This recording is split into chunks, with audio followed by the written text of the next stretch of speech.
Naiz irratian, bigarren kafea.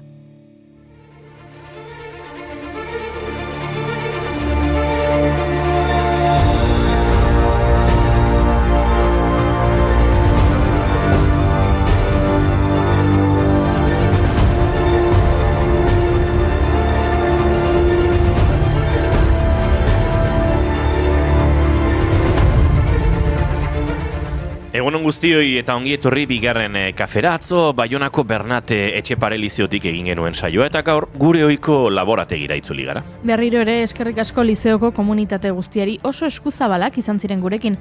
Guk han egon nahi genuen ikasle gazteen borrokaren berri emateko, dakizuenez azterketak euskeraz egin nahi dituzte eta uzten ez dietenez desobedientzia ekintza antolatu dute.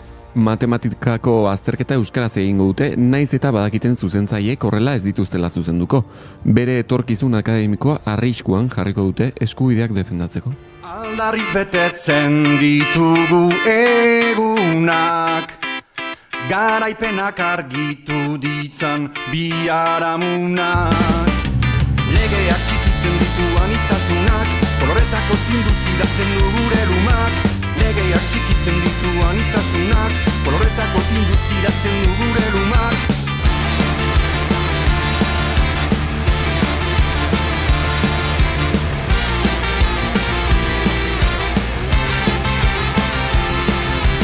Erabakiz osatu genuen zakua. Borrokekin jarraitzeko beste mota batzuetako mobilizazioak ere izango ditugu datuzen egoten dagunetan. Ez dute azterketekin zerikusirik, baina ziur interesatzen zaizuela. Ostiralean, Bizkaia, Gipuzkoa eta Arabako ikuskizun eta ekitaldien sektoreak greba egingo du. Sektoreak lehen aldiz egingo du greba. Teknikariok, ESK, LAB, UGT, ELA eta Komisiones Obrera sindikatuek hala deituta. Kontua da 2 urte direla hitzarmen kolektibo baterako negoziazioak hasi zirenetik, baina sektoreko langileek orainik ez dute hitzarmenik, izan ere euki patronalarekin negoziazioek 2 urte daramatzate ez aurrera eta ez atzera. Aurre ikusten da 600 langile baino gehiagok etengo dutela euren lan jarduna. Beraz, antzoki, zinemareto, kontzertu, gaztetxe eta abarretako ikuskizunetan eragina nabarituko da. Beraz, adibili. Ez da bakitzea, bidezi horren artean, nora bide zuzenena. Basarbide ezberdinetan dantzan, zeizubi aukeratzean, erlojua atzerakan, doa gau artean, zuri beteko argazkitan ikusi hoi diren izata. Koloreztatzen saiatzean, aldatzen. Jimila Zaretoak bat-batean musika jaialdi antolatu du lehen aldiz Euskal Herri osoko gazteak elkartzeko xedez. Eta maiatzaren 15 eta 16 izango denez guztiz eragingo dio greba bat. Horregatik etenaldia egingo dutela iragarri dute. Jaialdi horretako antolatzaileek jakinarazi dutenez, grebara deitu duten eragileekin bildu dira azken egunetan, eta haien aldarrikapen askorekin bat egiten dutenez, jaialdiaren egunean ordubeteko etenaldia egingo dute gaueko 9:00-etatik 10:00-etara. 21 talde eta 5 DJ batu ditu jaialdiak, tartean Ainube, Apoteke, Brigade Loko, Bull Brigade, Etxepe, Hellbeer Boys, Jofe, Xiberrutz.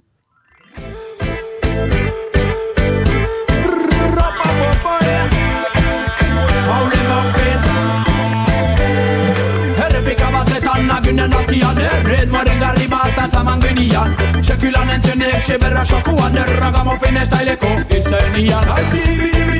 Dan dibidi, entzunez azieko erragamofin. Dan dibidi-bim, dibidi-bam, dibidi-bam, dibidi. Dantzak gudekin erragamofin. Zing maule, maule, maule, maule, erragamofin. Maule, maule. Ez da greba bakarra izango, udalhitzen akordio bat lortzeko asmoarekin bihar egun osoko greba egingo dute Araba, Bizkaia eta Gipuzkoako udalerri askotan. Elak eta Labek azaldu dute jarraipen handia izango duela grebak, izan ere azken asteetan hainbat udaletan langileen batzarrak egin dituzte eta udalez udal grebarako atxikimenduak biltzen aritu dira. Begira, grebak aipatuta efemeridetan ere topatu dituta hainbat. Duela 126 urte, 1880ko maiatzaren 13 Bizkaiko mehatzariek greba historiko bat hasi zuten. Laurkonera enpresak maiatzaren lehenean protesten antolaketan parte hartu zuten 5 buruzagi kaleratu zituen, eta horiek berriro lanpostuetan hartzea eskatuz grebara jo zuten gainontzeko langileek. Bilbo inguruetako lehen greba handia izan zen. Maiatzaren 17an amaitu zen langileen garaipenarekin eta Bizkaiko langile mugimenduaren hasiera ekarri zuen. Eia, norbait kanpoan ote da. Eia, norbait kanpoan ote da.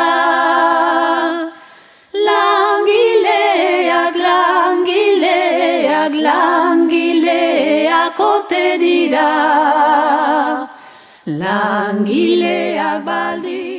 Bizkaian egindako grebak behin eta berriro errepikatu ziren urrengo urteetan, eta guztira 23 greba egin ziren 4 urteetan. Prezioek behera egitea eta estokak gero eta handiagoa izatea eraginez. Eta duela 58 urte, 1978ko maiatzaren 13an, Frantziaren historiako greba orokorrik handienetako abiatu zuten 10 milioi langilek. 78ko maiatzaren testuinguruan. Aurreko egunetan mobilizatutako Sorbonako ikaslek jasandako errepresioaren aurka herrialdea gelarazi zuten beharginek. Maiatzak 13ko manifestazioan 200.000 pertsona bildu ziren, Frantzia osoan milioika eta milioika langile greba deialdia jarraitzen zuten bitartean. Urrengo egunean, Nanteseko Sud Aviazioneko langileek eta Cleon Flins, Le Mans eta Boulogne-Billancourteko Renaulteko lantegiak okupatu zituzten. Pixkanaka greba edatzen hasi zen eta Frantzia industrialaren zatirik handiena geldiarazi zen. Papá, cuéntame otra vez ese cuento tan bonito de gendarmes y fascistas y estudiantes con flequillo y dulce guerrilla urbana en pantalones de campana y canciones de los Rolling y niñas en minifalda. Papá, cuéntame otra vez todo lo que os divertisteis, estropeando la vejez a oxidados dictadores, y cómo cantaste al vent y ocupasteis la Sorbona en aquel mayo francés, en los días de vino y rosas. Papá, cuéntame. Urrengo egunetan Naire kontrolatzaileak ikatzaren, garraioaren, gasaren eta elektrizitatearen langileak eta irrati eta telebistako kazetariak batu ziren grebara. Nantesen langileek eta nekazariek hirirako sarbideak moztu zituzten eta dendetan eskainitako produktuen prezioa kontrolatu zuten greba batzordaren baimenarekin noski. Une horretan greban zeuden lantoki askotan enpresetako langileen boterearen gaia planteatzen hasi zen, estatuaren agindaritza benetan zalantzan jarriz eta benetako botere hutsunea sortuz. Gerora sobera ezagun eginda 78ko maiatzeko mugimendu hura eta eragin handia izan du poesian, kantugintzan eta baita zineman ere. L'été, comme un enfant s'est installé sur mon dos, et c'est très lourd à porter un enfant toute un été. Greba protesta eta manifestazio ugari egin dira Gernika Euskal Herrira ekartzeko eskatuz, ezta?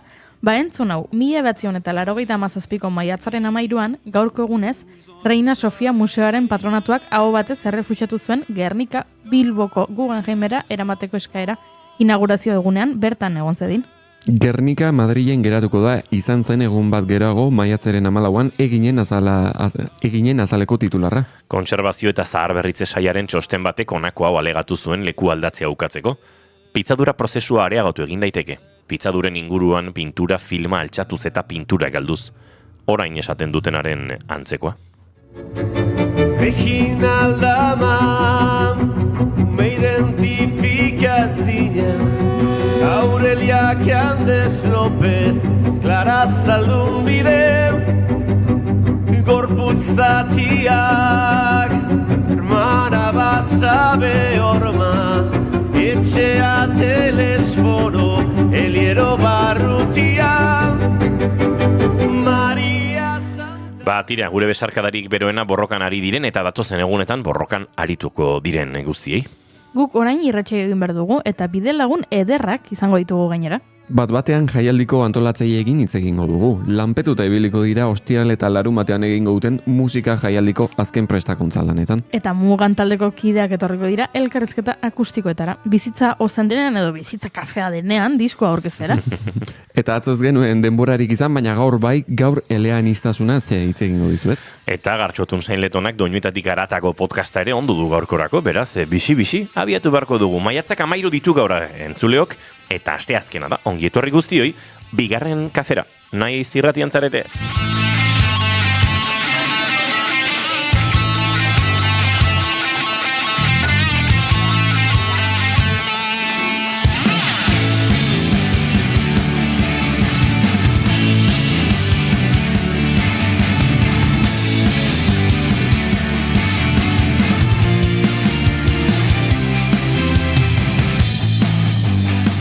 Zuegin entzuleok Eneko Iturbe Otamendi, egunon? Egunon.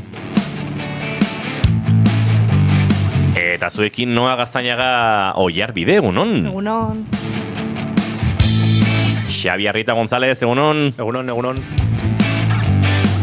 Eta Goiuri Ezeizarandia, egunon, Buletz? Buletz!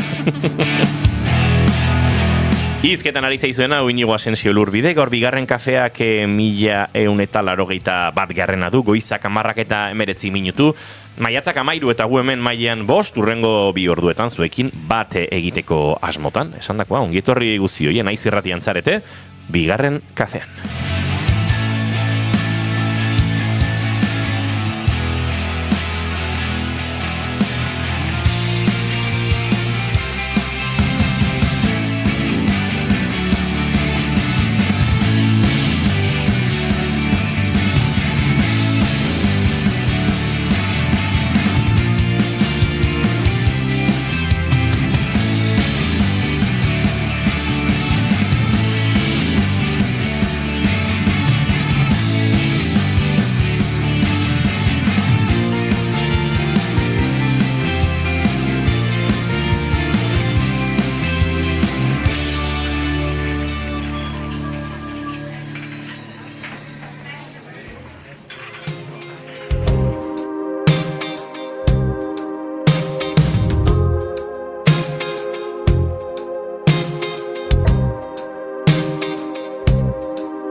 Goizeko 11:21 minutu entzuleok, eta hemen ari gara Katxalinetan Nenufarraken azkena, Oskake entzuten, eta uste dugu, datorrenaren aurrerapen modura, beraz, akaso hemen bigarren kafeko entrevista akustikoetan ere Laister eurekin aritzeko aitzakia topatu dezakegu, baina bitartean, hauxe gozatzeko duguna, Oskak eta koma bat ondoan, ez dakite inoiz kontatu beharko diguten, nondik norakoa den koma hori?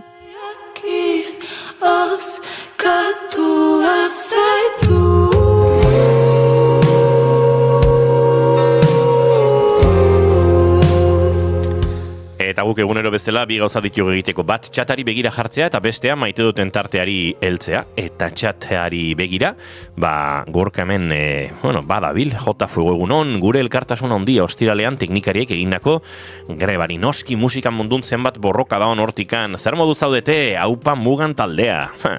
Mugantarrak Laister etorriko dira eta gu zer moduz gaude, laukote? Ondo. Ondo. Bastante. Denok ondo esan dugu batean. Bai, azkena. Bueno, dantzan 53koa jarri digute. Eta gaur Noaren kamiseta urdina ze polita. Gaur goizean Neonek esan diot gorka oso urdin polita zela, bai.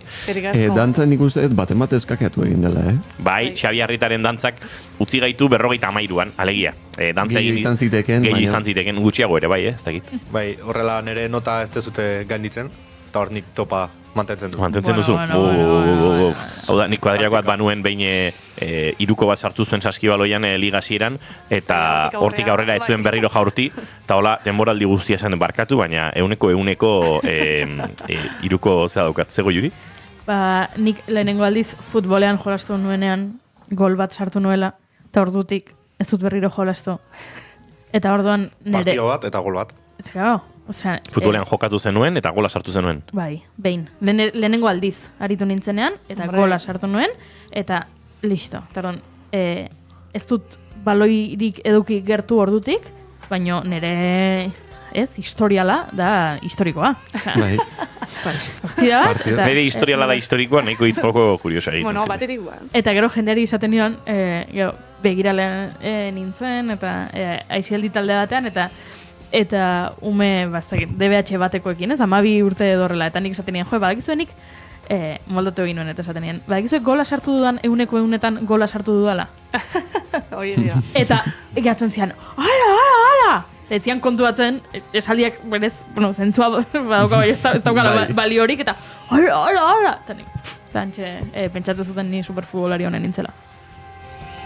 Eta benok dakigu ez. Hemen Nekane Altzelaik ere esan digu egunon, ez dakit nola izan den, hau ze ordenetan, zenik hemen ikusten dut Gorkak galdetu duela. Non daude Nekane Altzelai? Non zaude esan nahiko zuen? Aldi berean idatzi dute.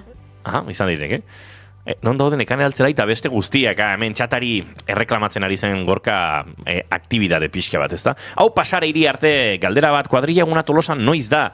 Kainak 20. Kainak 20, hori da. Kainan 20an edo, Gorkak, bai, hortxe da, Gorka, hori bai estatuta. Tira, maite duten tartearekin hasiko gara, eta ez dakiteneko maite duta preste ote duzu. Nik betiak maite duta preste. Isilik onai lotxaga behalakoa. Bueno, nik bira. Nere gaurko maite duta da, atzo, izan nula, nere karrerako azkenengo klase eguna. Ni baita, oizan ere maite duta. Maite dut kolektiboa. Bai, a ber, nik neria kontatzen, eta gero zu, eta elkarra banatze dugu. Bai, egia esan, poste naiz, bukatu izana. Triste jarriko naiz, triste da nitza edo. Baina, pena bate dit, batzuk agian ez ditu dala berriz ikusiko, bizitzan. Poste naiz beste batzuk ez ditu dala berriz ikusiko bizitzan. Bai. Pausa horrek. Aurre ikusten genuen, horrelako mezuren bat egongo zela bere maite duten. Ez, baina egia da, beti dago norbait esaten duguna ez ditut ikusi nahi. Erasmusean dagoen bat, adibidez. Bueno, Erasmusean jarraitzen du, eta esperoan jarraitzea. Berando arrepatuet. Bai, eta hori, egia da, gehiago ikusiko gara noski, oraindik geratzen zaizkigu, aurkezpenak, azterketak edo olako nolabaite, sesio txikiak igual irakaslekin tutoretzak o talde txikitan tutoretzak, baina bai egia da klase bezala badenok bazakit klase batera jun eta irakasleari entzun, atzo izan zela azkena, eta egia esan eta hori da nire maituta. Zakadat, beste egia esan nik. Esan dezu oraindik aurkezpenak eta geratzen dira. Bai, aurkezpenak, azterketak eta aurkezpen garrantzitsuna. Bai, egia da. Eta graduazioa. Entzuleo gauzat esango dizuet, Gure lankide eta maite ditugun pipiolo hauen TFG-ak edo gralak, ari dira mets gaiztu gehiago sortzen Goiuri eta nere loan. Barkatu, ari dira bi hauek. Ez, ari dira erdikoa. Pixat orokorrean. Barkatu. Maiak daude. Egia da noarenak bereziki. Eneko, barkatu, deitu zenian larun bate digande batean. Eske ez dit hartzen ez dakize sistema kamaran eta beste... Baina zeitun konpondu nun. Bueno, zeitun. Egia da, noak jokua pasaduela. Osa, oraindik noaren gralak audioak ez ditu. Atzo desagertu egin ziren. Kontatu behar diegu entzulei, ze gradu amaierako lan guztiak ez dira horrelakoak. Ari direla, bakoitza ari dela dokumental bat egiten. Enekoren kasuan fikzio bat. Fin labur bat eta bi dokumental. Hirurak gradu amaieran daudelako, azken txampa horretan daudelako. Eta ez da gizu eze buruko mine ematen ari diren, nahiko gerra ematen ari dira, Bueno, ja gutxi falta zaigu, aste hau. Eta ez da. Nik ja dagoeneko bukatuta dut. Nik ez. Nik bukatu ez. Zure garaian egiten zen, gradu amaierako lana? Ez dut uste horrela behintzat izena zuenik. Nik gogoan dut laugarren mailan fin labur bat egin genuela, eta dokumental bat ere bai, alige bazeuden ikasgai batzutan olako proiektu potoloak amaiera azken txampa horretan, baina uste dut, gral zalantzari gabe ez zen izango, zenik ni naiz graduatua, ni lizentziatua naiz. Euskal Herriko azken lizentziatua. Ze hau ere pasa ditzaidan, pixkat atzeratu zitzaidan. Nik amaitu nuen karrera Goiurirekin batera. 10 urteko aldea dugunean. Bederatzi, maja, bederatzi. 10.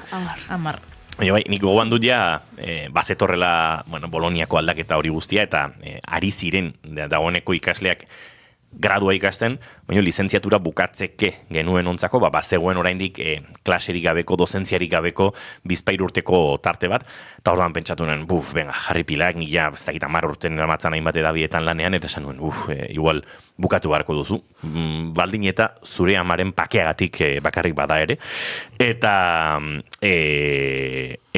egin nuen, eta kontua da hori, hasi ginela dozen ardi bat pertsona hor azken txampa horretan karrera bukatu nahirik, baina kontua da azterketak horrela joan ziren ala aninoretzela geratzen. Jendeak amore eman zuela, eta irakasleek nahiko txalotu zutela nire estoizismoa, nik garbi naukan, 3 urte horiek apuratuko nituela, estutuko nituela, eta azken aukeran, uste dut orduan ja iraia etzela, orduan ja ekainera ekarri zituztela errekuperazioek, azken konbokatorian zinearen historiaren ikasgaiarekin, hautazko bazen, baina 8 marke behituko bazen, horrekin zapla bukatu nuela karrera.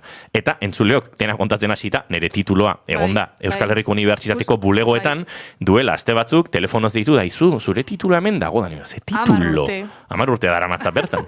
Eta eta orduan papertxoa bete genuen noak eta biok, eta noak ekarri dut, eta hor dago. Ikusten markatu genula.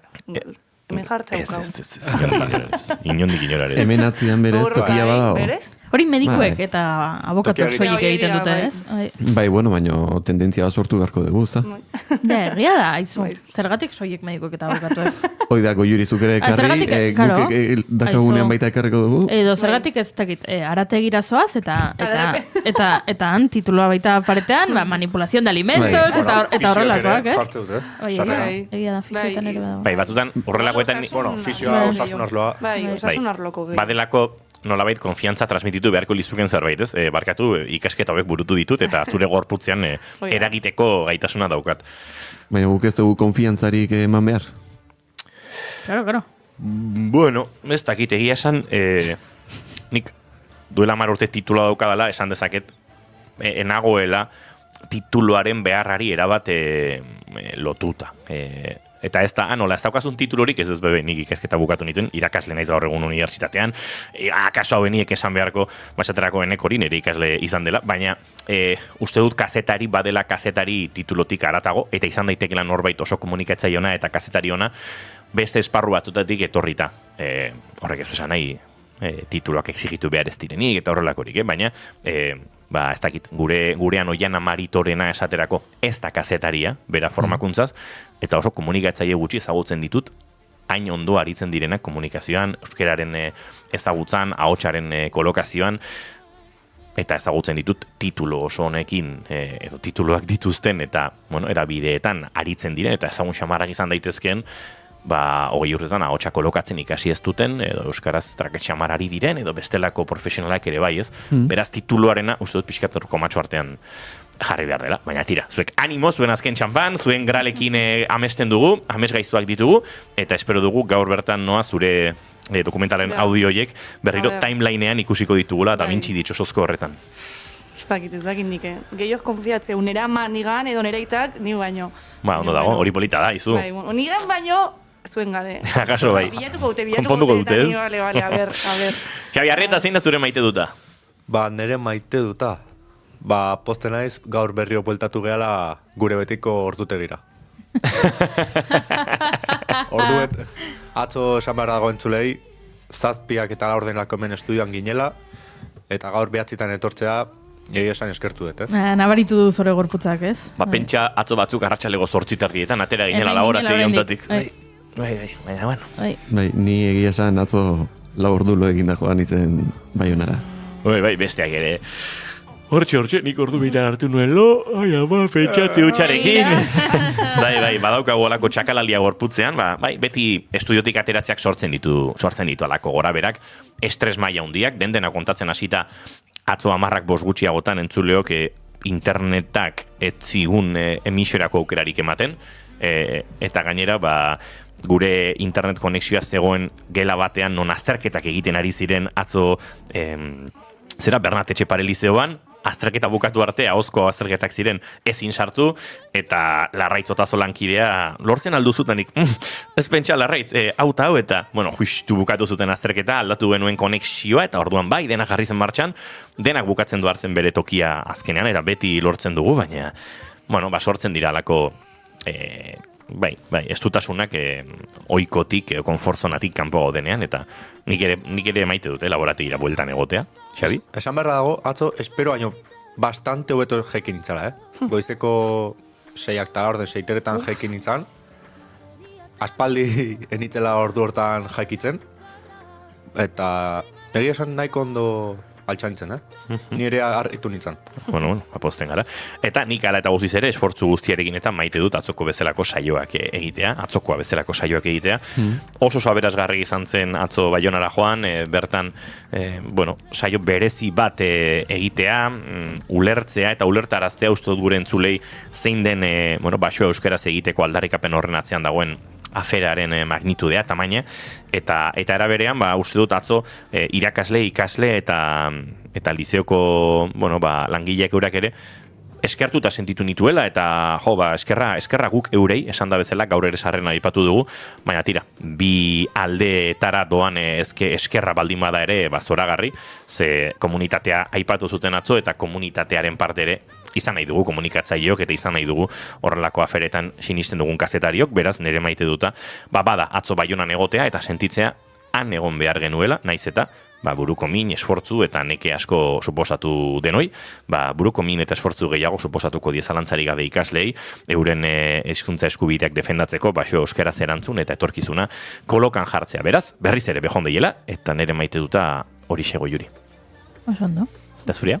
Nire maite duta da historia bat irakurri dudana, gertatu dena Inglaterran, Devon inguruko herri txiki batean. Bertan bizi den gizon batek, 63 urte ustet jartzen zuela albizten, 63 urteko musikari honek bere etxea hipotekatu du herriko taberna erosteko. Ara? Eta esan dut, gehiago irakurri nahi dut honen inguruan. Agian horrela esan da, pentsa dezakezu gizon hau, agian alkohol kontsumo arazo badauka, eta taberna da bere, ez kontua da, taberna izera zijoala, antza denez, jabeak erretiro hartu behartzuela, edo horrelako zerbait, eta taberna hau omen da herrian dagoen eraikin komunitario bakarra udal areto batez gainez. Udal areto bakarra omen dago baitarean bilerak egiten dituzte, eta gero dago taberna. Ez dago beste ezer, ez dago zinema aretorik, antzokirik, ekinbamenturik, eta orduan herritarrak biltze omen dira taberna horretan, eta taberna omen da, herriko erdigunea esan dezagun, eta, 100 urte edo omen ditu eraikinak, jarraitzen omen du, duela 100 urteko estetika horrekin, eta gizon honek esaten zuen, iruditzen zitzaiola, eraikin historiko hau galtzea, herriarentzako oso kaltegarria zela, ez, taberna kontsumo ikuspegitik, baizik, eta herriak etzuelako beste topalekurik, eta orduan dirua behartzuen, eta lortu du dirua, bere etxea hipotekatu duelako, eta dirua lortu du taberna erosteko, eta taberna erosi du, ez du inoiz, berak esan duenaren arabera, ez du inoiz taberna batean lanik egin, ez daki oso ondo zer egingo duen hemendik aurrera nola kudeatuko duen taberna hori, baina eraikina salbatu du, eta berak esaten zuen ezin zuela bizi pentsatuz, hemendik urte batzuetara, taberna saltzen zenean beste promotore batek edo norbaitek erosten balin bazuen taberna eta taberna bota eta han apartamentu batzuk egiten bazituzten, bera damututa biziko zela. Eta orduan, damu hori ez sentitzeko, taberna erosi du eta txoria bitxea iruditu zait eta egia esan, pentsara dizit, pena ematen dit beak bere etxea hipotekatu behar izatea, eta eraikin historiko bat salbatzeko, ez? Agian ez dakit erakunderen batek ez ote luken taberna hori salbatu behar eta ez individualki gizon honek, baina interesgarria eruditu zait kontua eta bestalde pentsatzen jarri naiz baita ere ze garrantzia daukaten Euskal Herrian herri txikiagoetan ostatuek adibidez, ez? Agian, ez dakit, Bilbo batean, Donosti batean, taberna asko dauden lekuetan, desberdina da, ez? Tabernaren kontzeptua bera ere aldatu egiten da, baina herri txiki batean, ez? Joaten zara, Gipuzkoan mendialdeko herrietara eta joaten zara Orexara adibidez, eta ze garrantzia han edukitzea horrelako leku batek, herriko jendea elkartzeko eta komunitatea egiteko, eta hori, historia bitxia iruditu zait. Bitxia da, zalantzarik gabe, eta maite ditugunak kontatuta guk aurrera egiteko orduare badugu.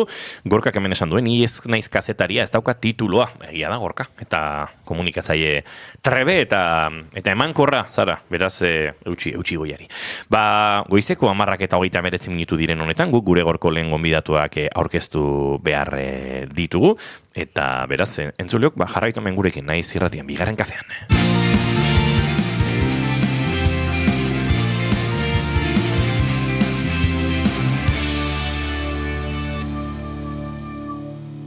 Bigarrenak ez direlako beti okerragoak, bigarren kafea.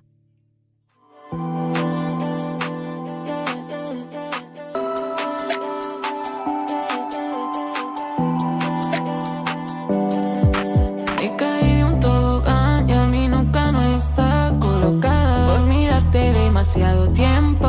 Unas arpuestas no me llegan así, pero la veo gigante, yo la veo gigante.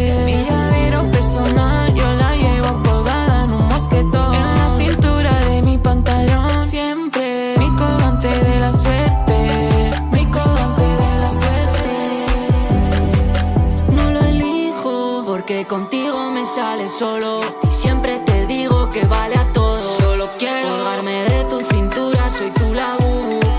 Es que me encanta que te pongas mi laburo. Está duro, me tocó la lotería y ni jugué. La suerte pasó por mi lado y la agarré. Me dice que soy su chiquina y se la veré, bebé, y que se pone loquita cuando me ve en la TV. Maitia, zurekin pasa nahi ditute guztiak. En la funda del móvil siempre lleva una foto mía. Beti dauka gertu nere aurpegia. Beti noa jantzita panpin bat bezala. Kultur eskaintza gero eta zabalagoa da, baina badira proposamena batzuk arraita berezia pizten dutenak. Horietako bat da bat-batean jaialdia. Gasteizko Mendizabalan asteburu honetan maiatzaren 15 eta 16 egingo den musika jaialdi berria. Honen atzean Jimmy Jazzeko taldea dago, eta gaur gurekin dugu bertako lankide bat, Iker Arroniz. Tarte batez bigarren kafean. Egunon eta ongi etorri bigarren kafera Iker Arroniz. Egunon. Entzuten nauzue ondo. Entzuten zaitu Iker, bai. Ez que badago zara eta... Ez, ondo. Bai. Bueno, aipatu duan bezala, jaialdi honek lekua izango du asteburu honetan Gasteizen, baina asko agian oraindik ez dute, oso argi zerrokituko duten bertan. Konta iguzu pixkat, zuen kasuan, ideia nola joan da forma hartzen, eta nondik sortzen da halako jaialdi baten beharra? Bueno, ideia aspaldi bururatu zitzaigun, orain dela iruz palagurte pandemia eta gero, ez? Bertan, guk ekimila zaretoan egiten dugu lan baita, eta pandemia eta gero ikusi genuen euskal talde berriak, edo euskal estena berriko taldeak, 10 urte baino gutxiago dituzten talde horiek, ez astebururo, baina askotan Jimmya betetzen zutela, ez? Eta nolabait, idei horri tiraka, okurritu zitzaigun nolabaiteko jaialdi handi bat egitea, non talde gehienak edo, oroaria talde gehienak, Euskal Herrikoak izatea eta estena berri horren parte izatea. Naizta, beste talde batzuk zaharragoak ere sartu, eta orduan, idei horrekin aurten hasi genion bueltak ematen, lekua bilatzen, guk behintzat orain artelan ez dugun egin, Mendizabalaret horretan, beste leku batzuetan egin dugulako orain artelan, baina, ideia gutxi gora bera hortik doa, planteatzea, euskal talde horiek, jaialdia handietan, kartelburu izateko askotan 20-25 urte behar dituztenean, nolabait data horiek murriztea eta nolabaiteko kartel zabal bat egitea, euskal taldeekin eta saiatzea guztiak edo gehienak behintzat kartelburu izatea. Azken aldian asko hitz egiten da, momentuan sortze horretaz, naturaltasunaz. Zuen jaialdiak ere, badirudi hortik asko duela, izan ere, bateko gauza bat gela barkatu, esan genezake, hau da, jaialdiak improvisazioa du ardatz, zer bilatzen duzu horrekin, zer eskaintzen dio publikoa honek? Errepikatu galdera, mesedez, saltitzen dute, baina ezken dago kriston zara. Azken egunak dira eta normal. Lasai. Aipatzen zuen izena dien bezala, bateko gauza bat dela esan genezake, hau da, jaialdiak dula improvisazioa nolabait ardatz, zer bilatzen duzu horrekin eta zer eskaintzen diozue publikoari zuek? Improvisazioa dauka, guk ere izen horrekin kontatu nahi izan duguna da, guk orain arte egindako jaialdi gehienetan, oso publiko zuzenari edo zehatzari zuzendutako jaialdiak izan direla, bai Gasteizkolin, bai Mondran Roll, baita NoFX edo Barlioneko azken birak, Mugako elektronika jaialdia, horrelako jaialdi ertain txikiak egin ditugu orain arte eta betidanik komunitate zehatz bati zuzenduta, entzule batzuei eta estilo zehatzak jorratzen. Orduan kasu honetan nahi genuena zen, guzti hori asko zirekitzea, estilos berdinak sartzea, komunitate handiago batera heltzea, komunitate zabalago batera heltzea, eta aldi berean, lehen komentatu dudan, horrelako jaialdi bat egitea, baina saiatzea, behintzat oroar, 180 baino gehiago, bai Euskal Herrian edo bai estatuan dauden jaialdiei, gauza batzuetan behintzat ezberdin. Iker barkatu, baina arazoak doztu konexioarekin, saiatuko gara beste bide batetik konexio hau egiten, zaila egiten adizigu zure erantzunek ulertzea. Azten egon planta balabazko jasan ditut izan ere, larreak berde daude. Hormigoizko paletan diak inguruan, baina gaurkoan ere, ateak zabalik daude. Egun zentrau kolorez jantzen duzu, elurra zabekin, libre par batekin. Infernua, paradisua, behida lasoi batekin, bihurtu duzu berriz.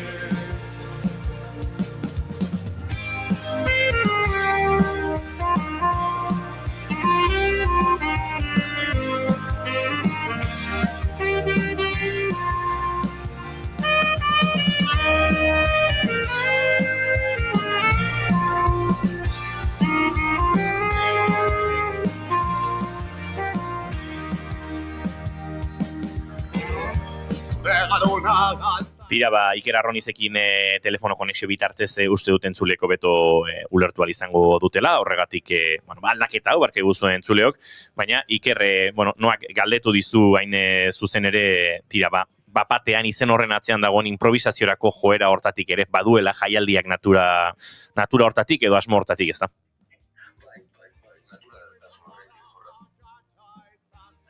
Bai improvisazioa, bai estilos berdinen jorraketa, bai estenatoki ezberdinena, eta bai goroar gainera guztiak maila berean jartzen, edo, bai. Eta barkatu noa horren, bai? Bai, barkatu. Gainera esan genezake, gaur egun jaialdien eskaintza ikaragarria dela, ezta? Eta askotan zaila izan da, zerbait benetan bereiztea. Zure uste zer du bat-bateanek berezi egiten duena? Bai, bueno, jaialdi, oro har bai Euskal Herrian eta baita estatuan gaur egun, ez dakit, baina mila baino jaialdi gehiago daude, ez? Horretan nik uste dut ez garela buru belarri edo ez garela hor beti egon, ez egingo dugu zerbait ezberdina, asko ezberditzen gaituena, baizik eta ez dakit, guk egin nahi genuena zen zerbait bertakoa, erraza dena, ikuslearen gan ere leku erraz batean hori planteatzea, ez, kasu honetan Euskal Herriko hiri batean, eta oro har horrelako saiatzea eskaintza, ez da lehen eskaintza handi bat plazaratzea, ez, oro har gainera guk egan nahi genuena zen hasieratik euskal talde gehienak, ez, edo talde pilo bat egotearena, gehien bat hori euskal talde gazteak, hori zen gure naia, eta ezberdintzen gaituena, uste dut, ez dugula bilatzen ezberdintzea baizik, eta bueno, guk egiten dugun proposamena hau dela, ez, horrelako jaialdi bat egin nahi genuen, guretzako interesgarria zen, lehen komentatu dizuan bezala, ez, aretoan azken urte hauetan ikusten dugu, izena handiko artistak etortzen direnean, ez, eta betetzen dutenean aretoa, askotan hori ezakit irian behintzat ez, gure entornoetan, guretik gertu dagoen jendeetan, askotan ez, asko komentatzen dela, ez, edo, ez, berdin dit zeizen jarri mai gainean, berdin dit de Pedro, edo beste horrelako izenak ez, plazaratzen ditugunean. Eta gertatzen zaiguna da, bizkatzu bat alderantziz, ez, askotan hori, astebururo ere, euskal taldeak pasatzen direla aretotik, betetzen dutela aretoa, eta askotan badirudi horrek, ez, horrelako kontzertuak ez daukatela besteak bezain garrantzia, ez. Orduan guretzako, bai grina edo naia, gutxi gora bera hori zen, zen, ez astebururo, baina askotan, ez, betetzen duten aretoa betetzen dituzten talde horiei nolabaiteko garrantzia ematea, ez? Eta nolabaiteko ere apustua egitea euren alde. Bai, lehen aipatu dan bezala, improvisazio oinarri duen jaialdi bat antolatzea ere, nolabaiteko improvisazio pixkat eskatzen du. Nolakoa da atzekaldean daun lan, hau da jaialdien atzen? Noiz hasten zarete pixkat hau prestatzen?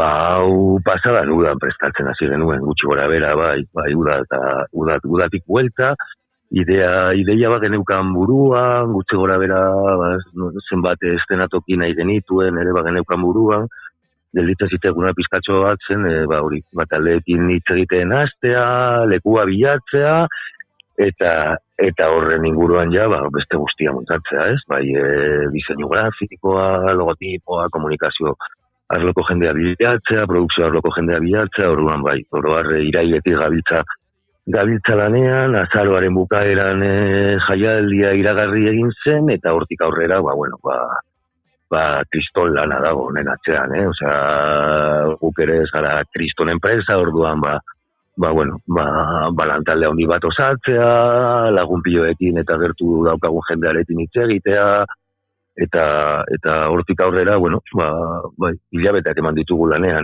buru belarri horretan, orduan, horrelako jaialdi baten atzean badaude, orduak eta lana, bai. Bai, gainera, kanpotik askotan, jaialdian eguna bakarrik ikusten du, hau da, nolabait, ikusle gisa soilik kontzertuen uneaz gozatzeko aukera daukagu, baina atzean, noski, aipatu duzuen bezala, lan handia egoten da normalean. Orduan, zein da antolatzaile gisa zuek eduki duzuen erronkarik handiena? Urteak daramagu jaialdi txikiagoak egiten, eta kasu honetan erronka, segurazki ez, erronka nagusiena, edo badago bat, bizan dela, infrastrukturen aldetik, ez? Nahiko merkatu itxia da infrastrukturen aldetik, lehen esan duzuen bezala, estatuan eta Euskal Herrian badaude, milaka, badaude jaialdi pilo bat, jadanik jaialdien denboraldia hasi da, orduan infrak bilatzea zaila sortatu zaigu, bestetik ere hainbeste talde egonda eta jaialdiak ere 4 ordu irauten ditu ostiralean eta 6 larun batean lantaldeak bikoiztea, soinu eta teknikari enpresa bilatzea, oro har ez da egon horrelako arazo zehatz bat, ez? Baina nire ustez behintzat edo jaialdi honek buru hausteak ematen dizkigu infrastrukturen aldetik pilo bat, ez? Nola diseinatu lekua, eta nola jarri beharreko gauza guztiak, ez? Bakarrik eszenatokiak eta soinu ekipoak, baizik eta barrak, komunak, jateko lekuak, ez? Guzti hori ondo pentsatzea, ondo planteatzea, eta oroar ere, pentsatzea horrelako jaialdi bat egiten denean, daudela normatiba pilo bat, ez? Bete behar direnak, eta horren inguruan, ez? Adibidez, ez dakit jaialdiak baditu. Orain burura etorri zaitez, baina egun estintore baino gehiago jarri behar izan ditugu, ez? Bizkaiko enpresa batekin egin dugu, baina horrelako bilatzea, ez adibidez Araban ez zagoen horrelako enpresa handi bat, ez? Handia, domentzate egun estintore zituenak guk alokatzeko, eta, horrelako gauza txikitxoak badaude, pilo bat. Non burua ustu behar duzu, jende ezagunari deitu, galdetu, nor egin dezake edo nor dauka materiala, horrelako deiak, milaka daude, horrelako jaialdi bat ateratzeko. Bai, eta jaialdi berri izanik, jakimi hori ere horre gongoa, ez da, hau da, jendeak nola erantzungo duen jaialdiaren aurrean. Nolako harrera izan du publikoaren aldetik orain arte, jaialdiak? Guk uste dugu ondo, behintzat sarrera salmenta ondo joan izan da, oso harrera polita izan du, eta, ez dakite, azkenean ez, gure ondoan dagoen jendeak euren iritzia balio duen edo ez, baina behintzat oso gertu daukagun jendea, eta oroar, imilazitik hurbil dagoen jendea, oso ondo hartu du, ikusi du zerbait ezberdina planteatu dugula, mai gainean, eta, baita ere ezagutzen gaituenak, ez, badaki, orain arte egin ditugun gauzak txikiagoak izan direla, eta horrelako erronka bat bilatzea ere, postu egin diez. Baina, oroar, esaten dizudan bezala, ondo egin ditugun, taldeekin bagaude kontaktu harremanean Euskal Herrikoak dira, eta ez bakarrik jaialdiagatik, baizik eta batzuk aurten ere aretotik pasatu direlako, edo, gertu bizi garelako talde askoetatik, oroar guztiek oso ondo hartu dute, orain arte guri bentsatela hasi zaiguna, oso harrera polita izan du, ez? Bai, eta adibidez, asteburu honetan ere, nolako espero duzu izango dela jendean jarrera jaialdiaren egunean bertan? Ona, nik uste dute Euskal Gazteria eta ezain gazte direnek kontzertuetara dijoaztela, normalean, badakitela kontzertuetan egotea, badakitela, ze talde ikusi, ze talde gustokoak dituzten, noiz jai giro batean sartu edo noiz egotea atentuago kontzertuak ikustera, eta oroar ondo, lekua ere, leku polita da, zabala, badauka bere alde berdeak eta badauka ere asfaltatu dagoen lekua, ez dakit nik uste dute publikoak ondo hartuko duela eta ondo portatuko dela, eta guk behintzat orain arte egin ditugun beste jaialdi batzuetan edo konparatzen badugu gure eguneroko lan horrekin txikiagoa dena, baina uste dugu oso antzekoa dena, normalean oso gustora guk egiten dugu lan, eta oso gustora ikusten dugu ikusleek, eta oroar, alde horretatik, ez dakit ez, guk pentsat gimin 18 urte beteko ditugu aurten, eta gustora jarraitzen dugu joaten lan egitera, ez? Orduan uste dugu jaialdian, gauza berbera sentituko dugula, ikusiko dugula, baina, dimentsio handiagoetan, ez? Bai. Badakit, agian orainikan pixka bat goiz dela galdetzeko, jaialdia ez baita izan orainikan, baina behin lehen edizio hau martxan jarrita, burua hurrengo pausotan ere egongo da segura eski. Zein da bat-batean jaialdiaren hurrengo pausoa edo etorkizuneko helburua nolabait? Horretan ere, etorkizuna segurazki da jarraitzarena, baina horretan ere guk ere badaukagu hor, ez da beste diskurtsoa, baina badauka ez musika zuzeneako emanaldiek, badaukate gaur egun horrelako kontradizio potente bat, ez? Badaukate ez dakit nola esan, ez? Jendeak askotan erosten ditu sarrerak urte bateko aurrerapenarekin, horrelako FOMO handi bat, ez dakit ez turbokapitalismoa deitzen den askotan sartu omen da, ez? Gure lan honetan, ez? Eta horretan ere guk batzutan esaten dugu, ez dakit zergatik bigarren, urtero egin beharren jaialdia edo zergatik horrelako planteamenduak egon behar diren, badirudi derrigorrezkoa dela, ez? Behin eta jaialdi bat egitea, hurrengo urtean errepikatzea, ez? Eta horrelako, ez dakit, dinamika ba igual guretzako ez dena inposgarria, edo ez dakit nola esan, ez? Baina bai horrelako ja beharrez, ez? Urrengo edizioari ekiditea, ez? Orduan, bai daukagula pentsatuta beti egiten dugunean horrelako gauza bat, gustatzen zaigu errepikatzea, baina baita ere ez dakit nola esan, ez? Guk behintzat orain gure esfortzuak ez dugu horretan jartzen, ez? Osea, gure esfortzuak ari dira jartzen jaialdia alik eta hobekien ateratzea, jendeak alik eta hobekien egotea jaialdian, ez? Sortea daukagun eta euri gutxi egiten duen, eta ere hotz gutxi egiten duen, ez? Zeren maiatzan gaude eta Gasteizen guk badaramago hemen 2 aste ja lanean, ez? Rezintoan eta kristonotza egiten du oraingoz Gasteizen. Orduan, horiek dira igual gure oraingo erronkak, ez? Argi daukagu, albo batean ere utzi ditugula talde Euskal Herriko talde pilo bat, beste talde lagunak ere, eta bigarren edizio bat montatzeko bai indarrak eta ideiak ditugula, baina aldi berean da, ez dakit, utzi dugu, batzutan atera da gure bileretan eta gure eguneroko lan horretan, eta gure buruari esan dioguna izan da, utziko dugula jaialdia pasatzea, bilduko dugu guztia, utziko dugu lekua inor hemendik pasatu ez balitz bezala, eta hortik aurrera, astero egunero ikusten garen izan dezakegu ez, guztiok, hori, aretoaren inguruan bizi gara, eta gara horrelako lantalde handitxo bat, eta oso elkar dagoena bat bestearen gandik, horri emango diogu, ez? Segurazki hori, ekainan, pasatu da gero, ekainan bentsatuko dugu urrengo edizio batean, ez? Baina momentu honetan gure buruari esan dioguna izan da hori, ez? Ez diogu gure buruari galdera hau egingo, utziko dugu ekainerako, eta horrela bentsat, ez? Ez dakit nola esan, zentratu behar garen mobiletan. Iker, pixka, galderekin amaitzeko, azkena, nik behintzat aukera izango duertara gerturatzeko asteburunetan, baina agian norbaitek ez badu ezagutzen jaialdia, ez du, zergatik animatuko zenuke bertara gerturatzea? Nik oroar, ez dakit ez, 18 urte daramat programatzen, eta oroar esango nuke, eta, ez dakit, musika ezberdinak atsegin ditut, jaialdi pilo batzuetara joan naiz, eta oroar esango niete, harrituta geldituko delako euskal taldeek daukaten mailarekin, harrituta geldituko direlako euskal taldeen inguruan dagoen aniztasun horrekin, bai estiloen aldetik, eta bai profesionaltasun aldetik, eta, uste dugulako edo behintzat orain arte egin ditugun esperientzia askotan, ez? Bertan egongo den ikuslegoa,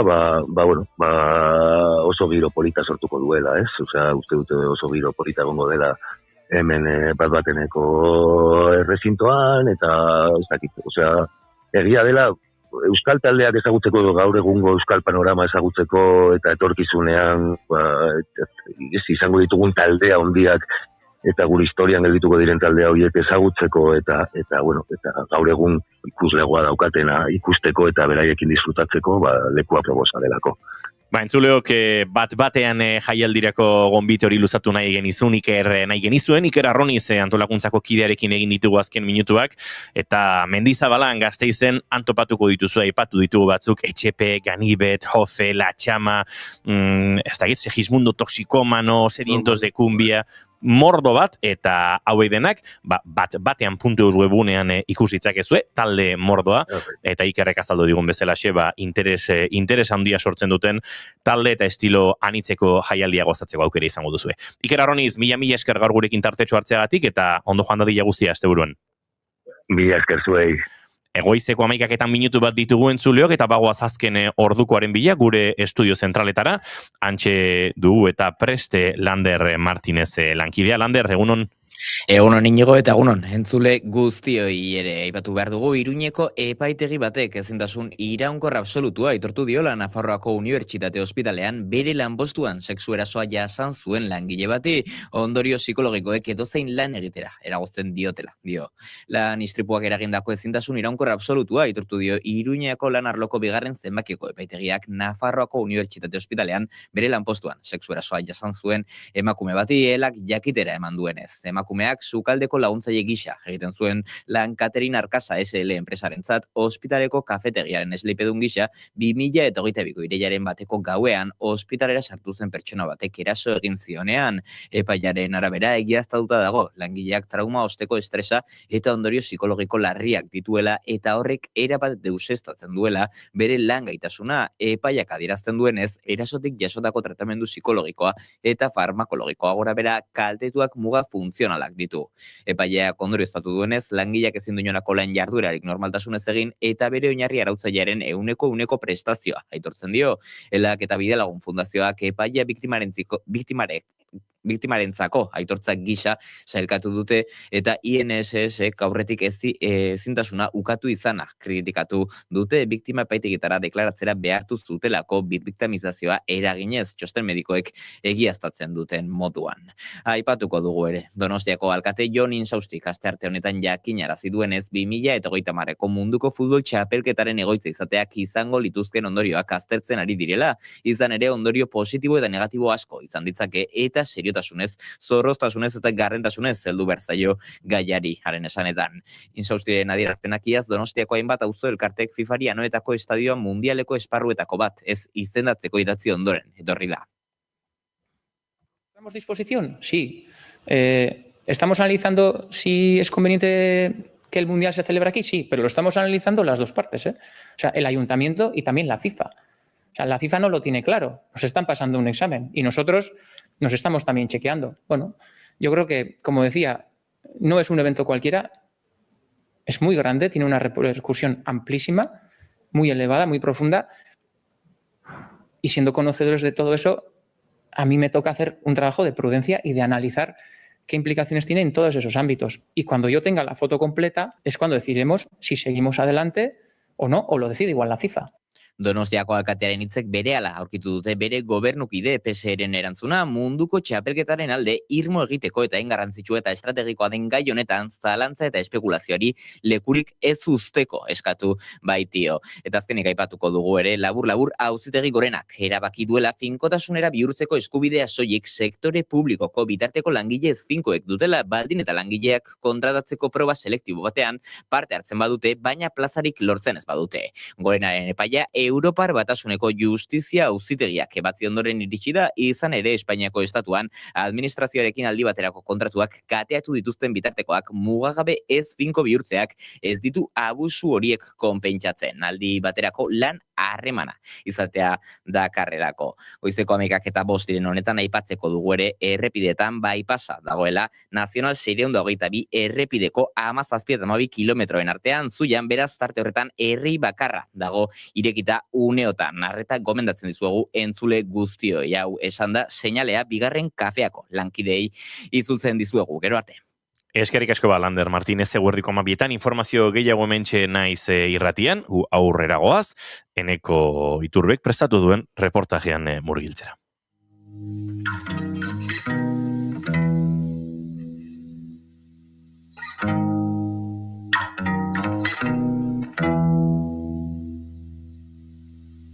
Paper horriaren gainean zenbait lauki.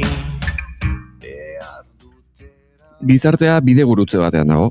Hizkuntzaren transmisioak bide berriak ireki ditu azken urteetan eta prozesu horrek galdera garrantzitsuak jarri dizkigu mahai gainean. Zer ematen diogu benetan haur bati hizkuntza bat eskaintzen diogunean?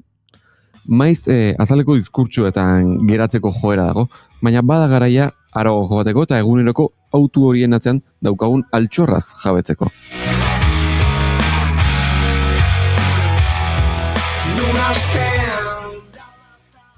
Bueno, azken 30 urteetan, Euskarak, Ipar Euskal Herrian Euskaldunen kopurua ez da jaitsi.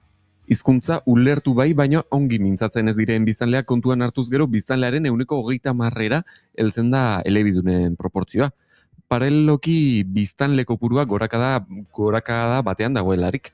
Agintalde guztiek erakusten dute hazkundea, bereziki 16 eta 24 urte bitartekoetan. Eskoletan euskara ikasten duten haur kopuruaren gorakadari lotu da. 43%k lehen mailan ikasten du eta ere batek 33%ak bigarren mailan.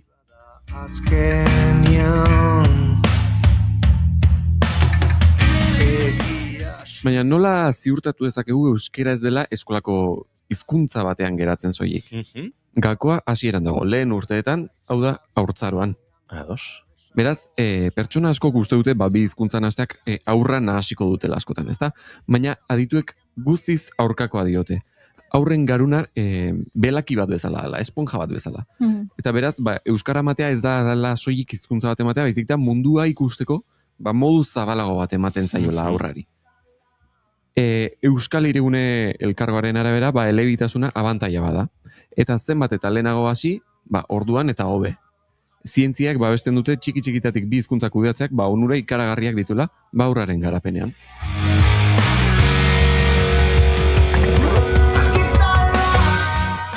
Eta orain onurak aztertuko ditugu. Zein onura, ze onura dituen, bi hizkuntza txiki-txikitatik ezagutzea. Askotan aipatzen dugu, onuragarria dela, baina igual zehaztu zertan edo non dagoen onura hori, ez du gain bezetan egiten, ez da. Hori da, baita, orain pixkat denon artean nausun hartzea, eta aber guk benetan, adituek diotena, nun ikusten dugun, edo zertan ikusten dugun.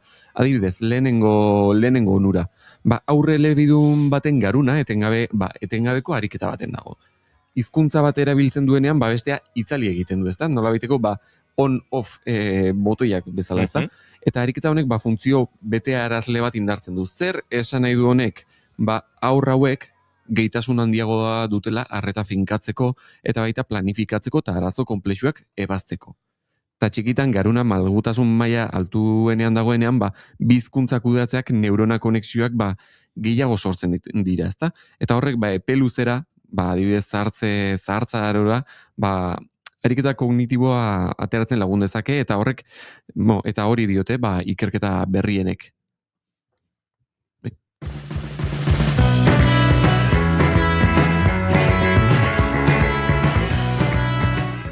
Beraz, salbu gara. Salbu ez gu daukau, garuna super garatua. Bai, uste dut hau neurologe gainera beti adierazi izan dutela, ez? Eta oraindik ere azalpen hauek eman egin behar izaten dira. Erreportaje hau pixka bat atzo Baionan geundela eta Girorretan kokatu genuen, eta horregatik, pixka bat neko gaipatzen zuen, ez? Lehen aldiz 30 urteetan Ipar Euskal Herrian euskaldunen kopurua ez dela jetxi, baina sentitzen genuen ez batzutan batez ere estatu frantziarren gehiago, naiz eta hegoaldean ere egokitzen zaigun gauza beka azaltzea, badagoela nolabait euskera erakustearen aurkako tesietan, nahastu egingo zarete, zertarako hobe hau edo hobe bestea, eta batzutan tokatzen da azaltzea, ez hau kontrakoa da, garuna malguagoa da, eta aberatsagoa da, eta gaitasun handiagokoa da, hizkuntzan hitza denean, baina ez hori bakarrik, ikasteko erraztasuna ere sortzen dueneko. Bai, hori da, adibidez, euskara eta frantsesa eta guk ego Euskal Herrian gaztelania, txikitatik menderatzen dituenak hizkuntzen arkitektura ulertzen du nolabait, ezta? Ondorioz ingelesa edo beste ozein hizkuntza ikasterakoan baien garunak badaki nola sailkatu behar diren, nolabait esaldien egiturak edo. Eta horrek hiru eledun izateko bidea askoz errazagoa da. Adibidez, gaur egun Espainiar estatuan askotan asko gertatzen da, ez? Esango dugu gehien bat hegoaldean, asko daudela gaztelera bakarrik ulertzen duten pertsona kopurua. Eta beraz, bigarren hizkuntza batean zerbait esaten diozunean, adibidez, anglizismoak sartzen direnean, askotan ikusten dira, ez? Sareetan bideoak, ezakit, pertsona heldu bat, demagun Madrilgoa, esaten diozunean, shopping geratzen dela pixkate, ez? Zer da hori? Nik uste dut hor baita ikusten dela, ezta? Bigarren hizkuntza bat jakiteak txikitatikan, nolabait ez zabaltzeko joera ere ikusten dela. Ados.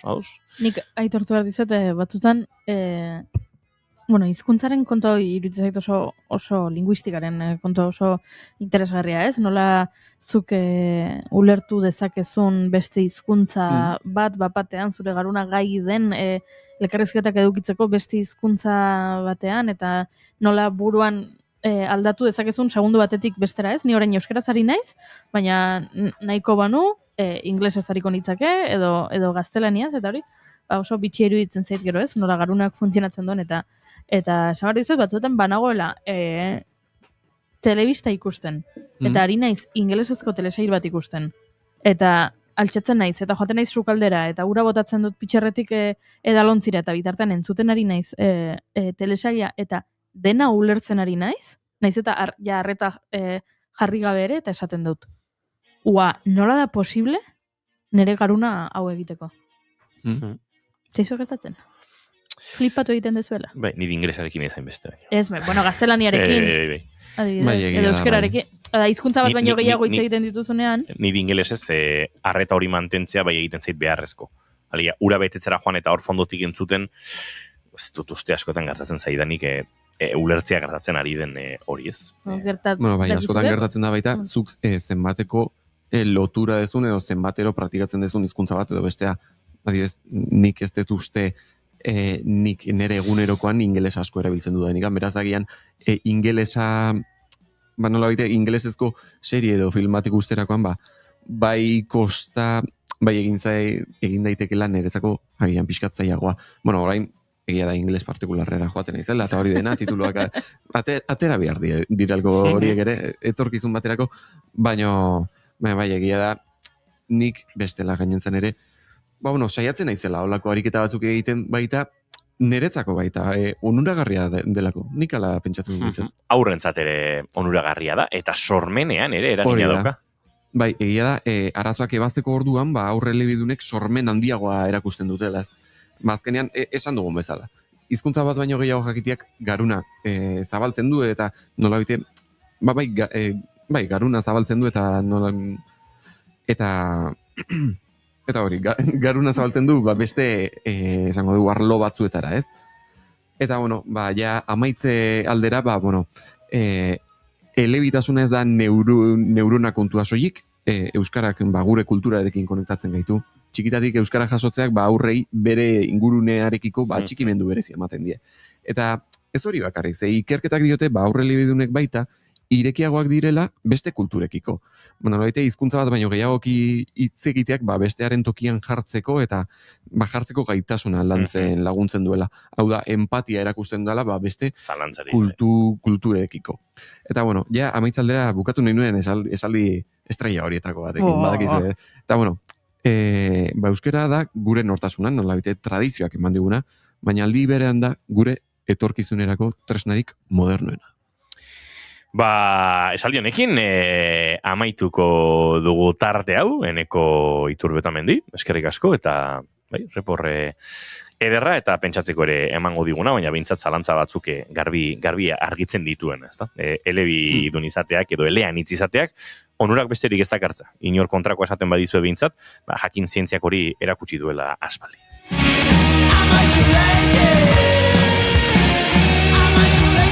Entzuleok, bagoaz aurrera eta segituan mugan taldeko kideak izango ditugu gurekin, elkarrezketa akustikoetan, hementxe naiz irratian bigarren kafean.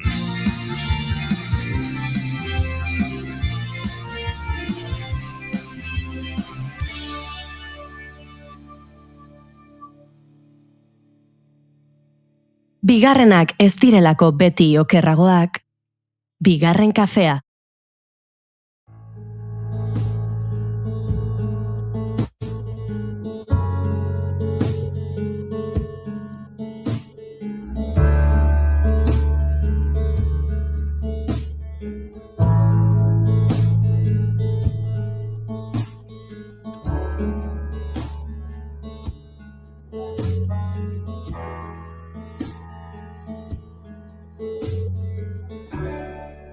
Gaur ateri da kanpoan, baina aterkia hartu duzu. Bada ezpada. Min ematen badizu edo. Zin egin diozu zure buruari behingoz egingo duzula zuregatik egin ez duzuna.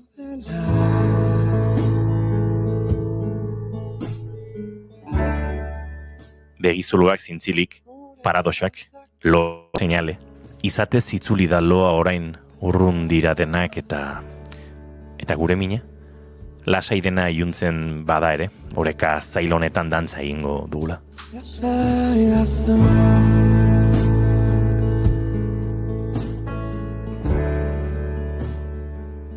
Galdetu badizut zer galtzen den begietan, eta ikusi baduzu erantzunan ere begietan, gaur ateri da kanpoan baina suilen hilerrian euria da zure bila, eta ez duzu ulertu nahi, eta nik ez dut ulertu nahi.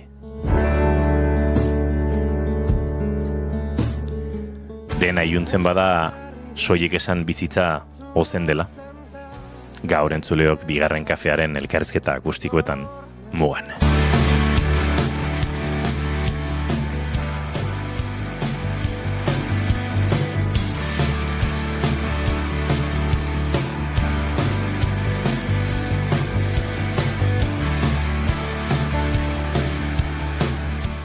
Bi kantuen joan etorri honetan egiten zituen Pablo Zurutuzak bigarren kafean elkarrizketa akustikoetan, eta bera joan zenetik egiten ez baditugu ere, horrela egiten ez badugu ere, pentsatu dut gaur beharrezkoa zela gauzak horrela egitea.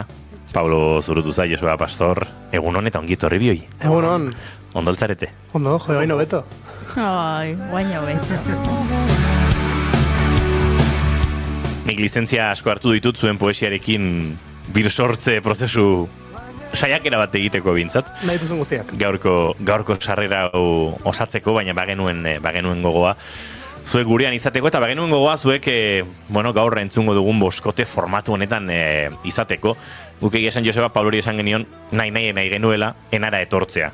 Alegia, gure pianoa jo zezala muganek, eta erantzuna izan zen bai, enara bai, eta beste guztiak ere bai, bosta joango gara.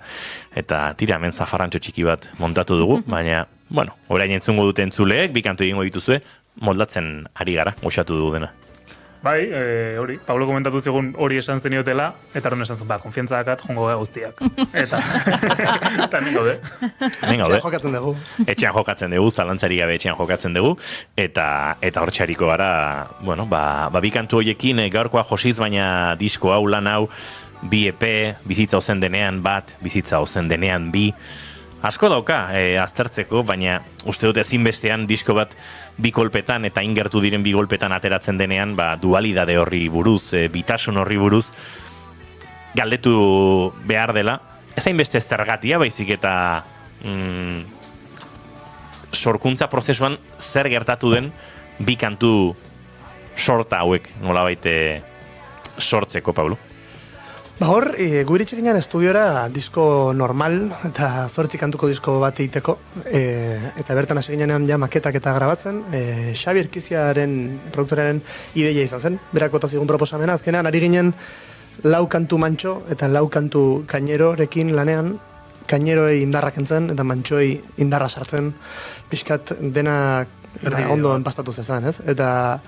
Eta pena bat zen, zeba zegoen aukera bat bilatzeko berezik kantu lehunago horietan, bilatzeko zerbait berezia eta ezberdina, eta hor, Xabik esatezigun, berak ikustezula aukera bat jartzeko orain arte jarri ez egun traje bat. Eta horri genuen apustua. Eta hor bidetik aterazien beste bi kantu, ja bost jun zaitezen.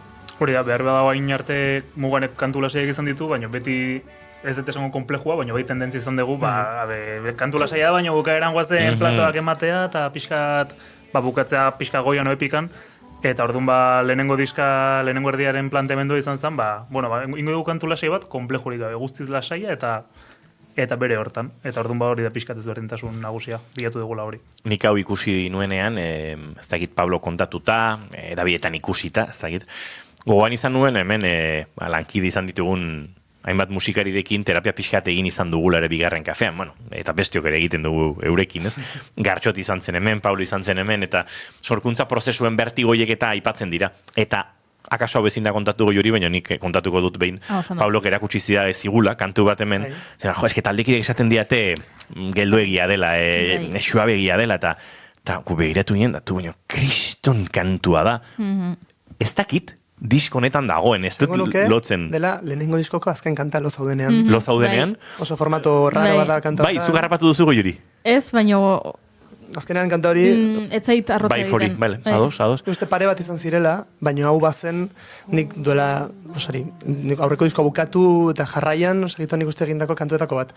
Eta bazen, ez da muganek ez esan ziala, nik ez nuen orkestu zikera. Zan horren geldoa eta horren ezberdina eta horren bertigoa nik neuk jartzen niola nire bulari.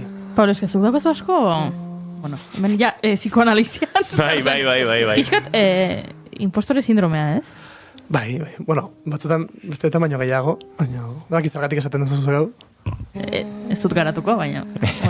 Flipatzen da ere batzutan, Flipatzen da? Ba, hori egin behar da. Oso ondo, beharrezkoa da, batzutan. Egiten den normalean tokatzen ez denetan. Osea, Vale, hori gaizki dago. Flipatzen naiz, igual, bakarrik nagonean, eta orduan hasten naiz pentsatzen gauza ikaragarriak egite ditugula, eta gero flipatzea tokatzen denean, eta gauzak ondo digo zen esan, keba. Igual, hau bukatu behar da ja, no?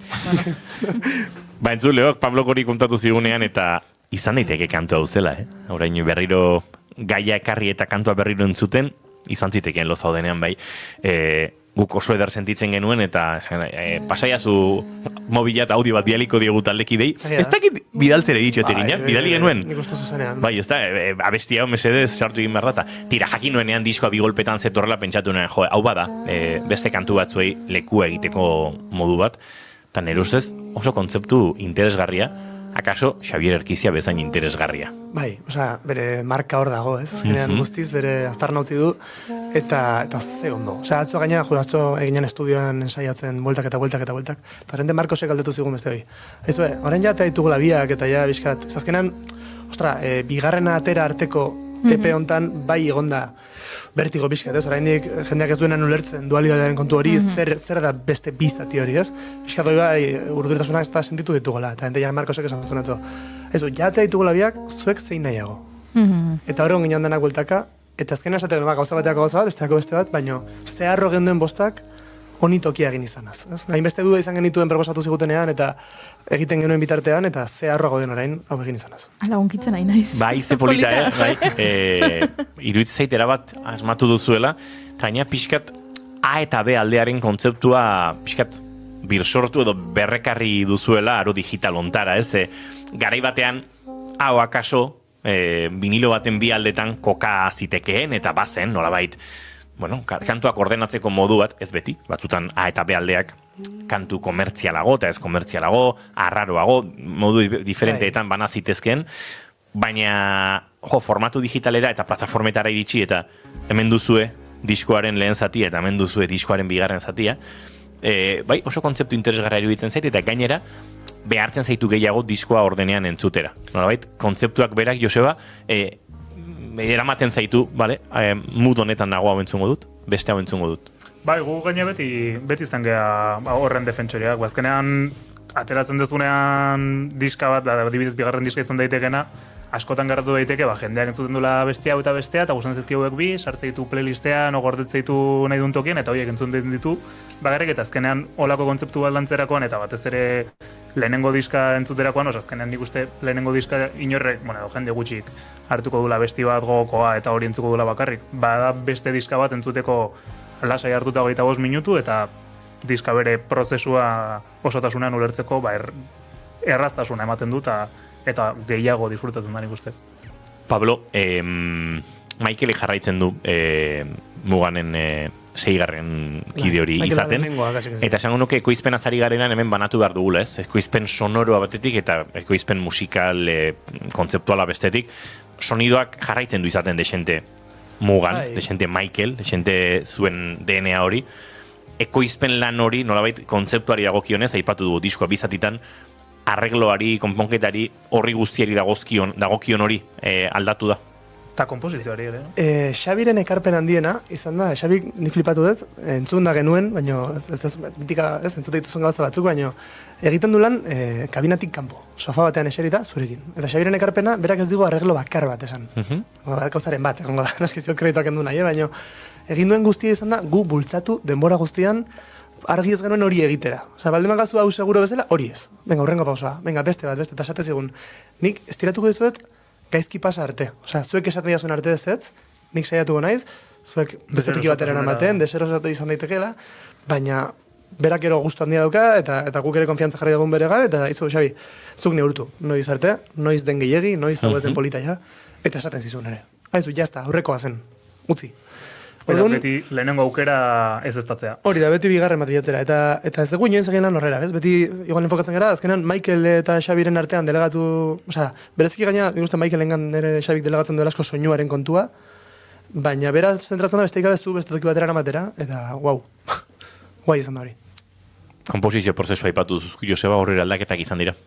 Bai, hasiera baten mugan edo aurreko bidizkak baziren gehiago Pablo Kekarrietako abesti bat, osotasunean praktikamente errespetatu parteak eta egitura eta pixkat dinamika ere, eta horren baitan sartu gauzak, igo jetxi eta hor jolastu. Baina Xabirekin ireki dugu ate bat izatearena, abesti hau da. Baina abesti berdin izan daiteke, buelta eman da akordeei edo estrofak aldatuta ez dakit nola, eta hola sortu dira kantu askotan, kantuak sortu dira ere horrela, baina kantu askok zekaten, ez dakit, muganen aurreko disketako tendentzia berdin edo antzeko bat, horrela eman diogu buelta kantu askori batez ere lehenengo diskan. Ezkenan dena jartzen du ez baian, onerako eta txarrerako, daukazun orden guztia hausten du, eta esatizu, horren guazen hemendik zerotik astera, eta ordunzuk bazenuen kantu bat, momentu orden ez dezu bat ere, eta wow, baina berean dena daukazu egiteko. Hori da, abesti batean nahiko argi genula nahiko estandarra zena, muru aldatu kajaren kolpea menor de zemen, eta apatean guztiak astenga jotzen ezberdin, eta beste kantu ezberdin bat sortzen da, pues, interesgarriagoa edo gutxienez ezberdinagoa aurretik genuenarekin konpratua.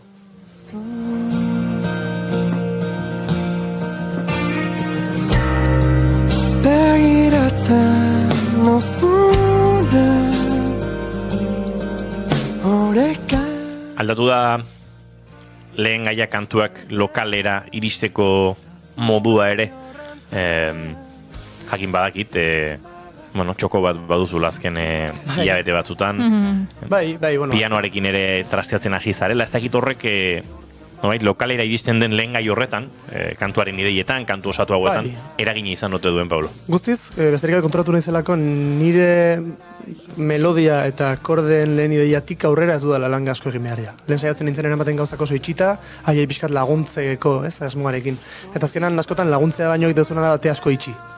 Zurek idei, orduan, geroz eta gehiago, lana izan da grabatzea hots, track on bat, eta gitarra edo pianoarekin pianoarekin ere pare bat kantu egin ditut, diskontan, erengo aldiz, eta horrekin iritsi lokalera, edo zuzenean estudiora, kasu batzuetan ere.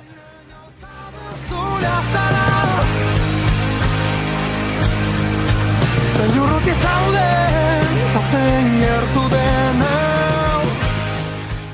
Diskonen gauza onenetako bat, lehen esan dizuet mikrotik kanpo, baina mikro barruan ere aipatu behar dugu, baju lineak dira, Joseba.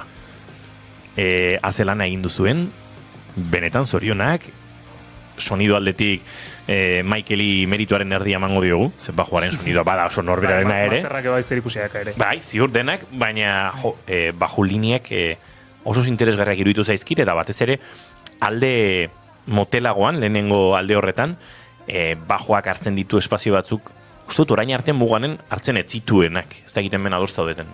Bai, ni oso adoz. Eta nik jabarkatu, orain zegitzuk, baina, eta gainera, hori gehitzeko, traje berri horren parte handia bajoa dela, disko hortan.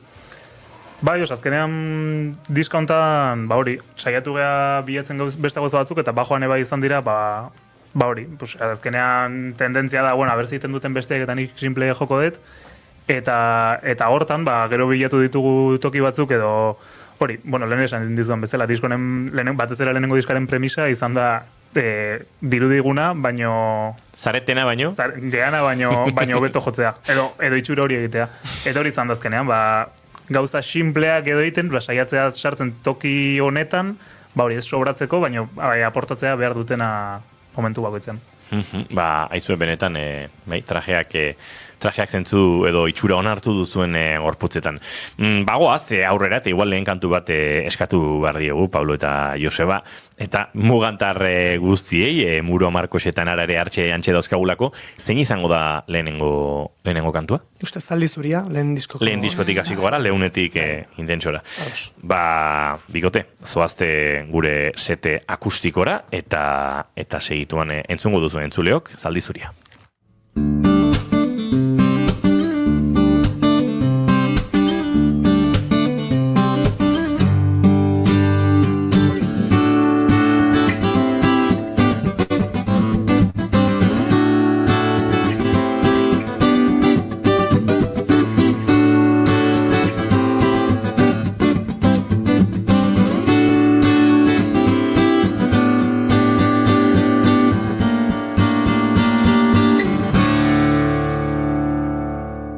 Bigarren kafearen elkarrizketa akustikoetan, mugan eta zaldi zuri zaldi zuria, barkatu, nahi duzuenean. Boskote.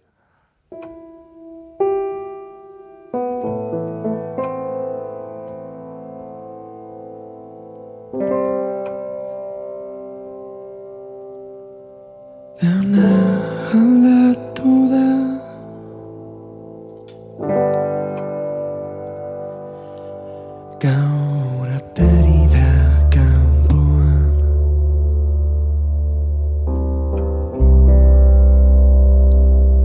zaldi zuri bat galdu da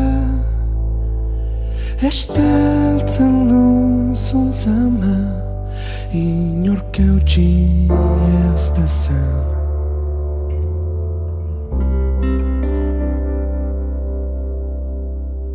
Berriz berandu da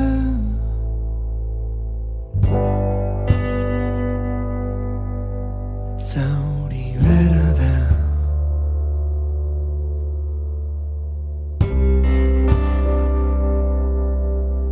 zaldi zuria azaldu da baina iasi da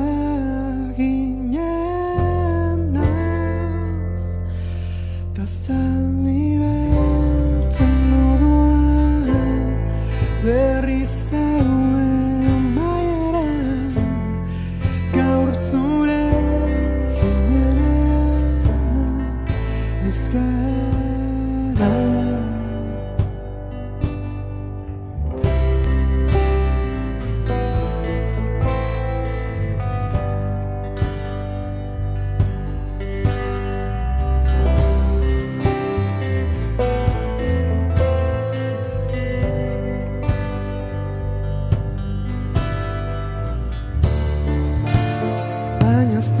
Zulertu nahi lotxaren iztegia eta eman duzu dena suilean hilerrian euria da zure bila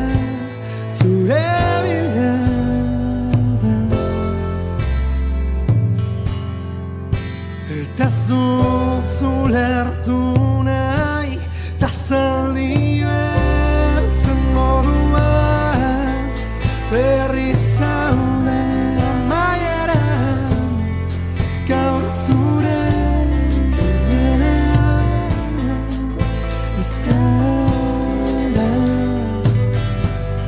eta nire ulerrean beti da zela berri bat baina berri zaude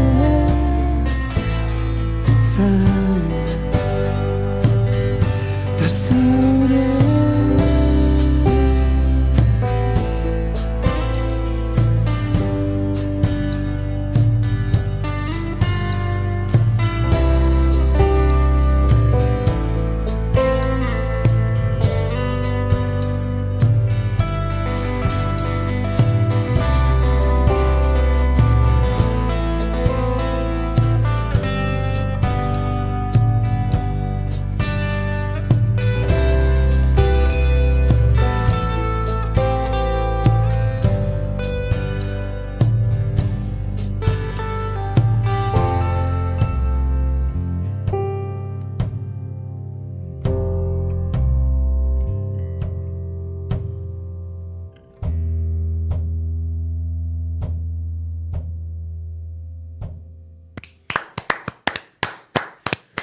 Hortxe bai, jaun Andreok, gaur entzun behar dugun, edo gaur entzungo dugun lehenengo kantu hau, zaldi zuria, diskoaren lehen zati horren isla dakarrena nolabait esateko, eta gaur pixka bat bereziki goxatu duzuena, baina, oinarrian muinean, zuzenean ere hau dauka diskoak kantuak oso aske, oso zuen artean lotuz, entzun behar den kantu bat dela eta jo behar den kantu bat dela. Bai, guztiz. Azkenean ikasketa handienetako bat hori izan da ere. Ikastea ondokoari entzuten, eta ondokoaren utxunea non dagoen, eta orduan non sartu zu, eta azkenean hemen formatu enten, asko nabarmentzen da. Bai, beste premisa bat izan da hori. Diskak bilatu berzula izatea banda sentsazio bat hori. Sentitzea entzute dezunean, zaudela taldeakin lokalean jotzen. Nazkatuta gonden gure betiko formula berdinaz dela ni hasten ezela gitarra akustiko bat jotzen, eta gradaz batzen. Eta jagin dugu hori beste izan zela, ez din dugu egin diskontan. Aldatzeko beharra. Beste bat hasi behar da.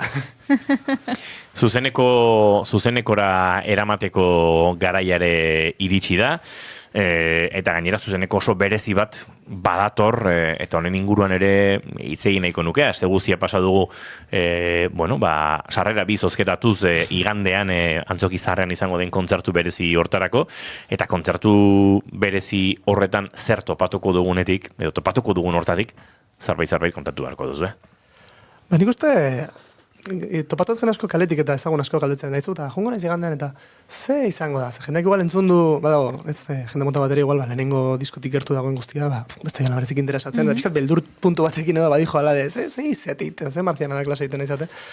Orduan, topatuko duena da beste traje bat guztiz, baina aldi berean diskoetan ere ez dagoen zerbait, nik uste. Osea, zuzeneko pare bat ditugu ja kantu hauekin, eta zerbait berria badago, kaineroagoa dena, aldi berean askoz gertuagokoa dena, uste dut, eta uste dut ikasi degula ere guk hori bizkat gerozta beto transmititzen. Bai, aurkezpen kontzertu izanik, azkenean, saiatu geha bi dinamikak batzen, eta, gero beste kontzertutan zaila izango dela igual segun ze kantu sartzea, baina, Antzoki Zaharra izan da eta olako toki bat ikusten gure aproposa guztiz hor soltatzeko, estudian landu dugun guztia, estenatokien islatzeko alik eta modu berenean, eta hori, intentzioa da, asmoa da behintzat, bidei bat izatea muganen dinamika ezberdinetatik, eta hori pixkat. Eta berean berrikuntza batzuk bai, sorpresak ere badaude, kontatu ezin diren sorpresaren bat, eta berean, jantzi berri honen asunto guztiarekin argietan, eta inoiz egin ez ditugun gauzetan ere sartu dugu kriston lana orain,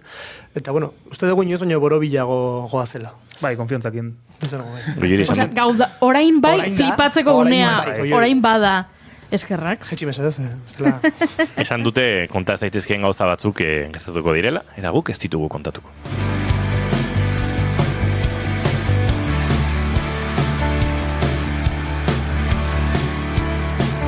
Badakizu esan jasen eman gabe dena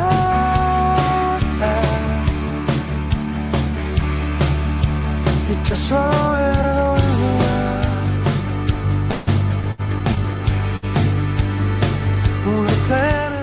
Ari gara dagoneko akordiaren lehen akordeak entzuten, eta balan honetan bat egin duzu, gainera azken egunetan sareetan ere, azaldu duzu zein berezi izan den burutik taldearekin, bizitza ozen denean, diskari izena ematen dion kantu hau jotzea, osatzea, nondik nora gertatu da kolaborazio hau? Nik uste urteak edo badara mazkigula, ez da haien atzetik, azkenean oso fanak izan geha. Haien lan apreziatzen. Bai, eta azkenean ezagutu ginen duela urte pare bat, topagune batean, ordu berdinean jotzen genuen egun baten, eta afari hortan, olakoetan, gertatzen dira gauz asko. Eta ordutik, relazio hona mantendu da, musika, ez dut esango berdin, antzeko egiten degunik, baina, uste partekatzen direla gauza asko. Eta uste Durangoko azokako gau batean izan zela guztia. Durangoko azoko gau hortan izan zen, nahi dugu abesti bat burutirekin, ez esan burutiki, eta gero bakoitza jun ginen. Ez esan dizuela, baina nahi dugu abesti bat. Eta ordutik. Erresa izan da arañan. Ez ezaitu minez, tenuri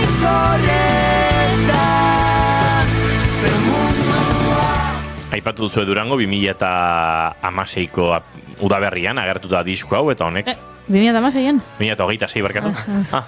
Horrelako asko egiten ditute, 2026ko udaberrian agertu dela disko hau, eta honek Durangora eramango duela diskoa.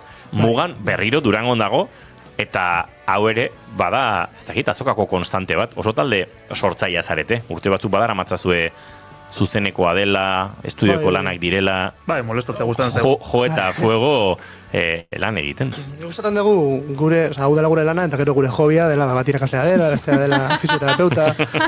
Orduan guk ditugun ordu gehienak sartzen ditugu olako gauzak prestatzen, eta azkenean gaur egun onerako eta txarrerako musika talde bat ez da bakarrik kanta egiten dituen jendea, bada kamisetak eta CD-ak eta formato bereziak eta ideia bereziak dituen jendea. Eta hori ona da, eta aldi berean txarra da. Eta orduan saiatzen gara hori neurtzen eta ondo eramaten. Bai, gero gaina Pablo Guaka tendentzia bat etengabe buruari bueltak emateko orduan horrek bultzatzen gaitu ere. Gaina bukatu genuen masterra bidali genuen eta dana ostiral baten de, bueno, ja bukatuta, pues hori, beti izaten da gero, tentsio pixkat, antxetatea, bidali bardaz, gai iristen egin bardazak ize, hori zan ostiral baten, eta igendeko ensaioratzen zian, tu, baitut jairu abesti berri. 2008ko Durangon beste, ez broma. Baina hori, etengabe gaude. Segurazko 2007an espero dugu beste bat egotea, ez dakit EP bat, beste disko bat, beti... Zerbait. Gu pozitiko gaude, forman gaude. Zerbait. Forman ikutzen zaizu, Bai. Bueno, ez dakit, gu urte zaila izan da, Osea, prozesua inoiz baino luzeagoa, zailagoa, kezkez betetan. Igual, Josuaren zatez, adibidez, badakit bera inoiz baino disfrutoiago egon dela. Nik bai izan ditut kezkak, taldi berean, beldurra izan momentu baten, ostra, igual. Ingo dugu zato sarraroa eta inoritza gustatuko eta guketuko da. Eta, zorionez, ez itxuraz, edo bintzat ez gaituztea inerrex botako.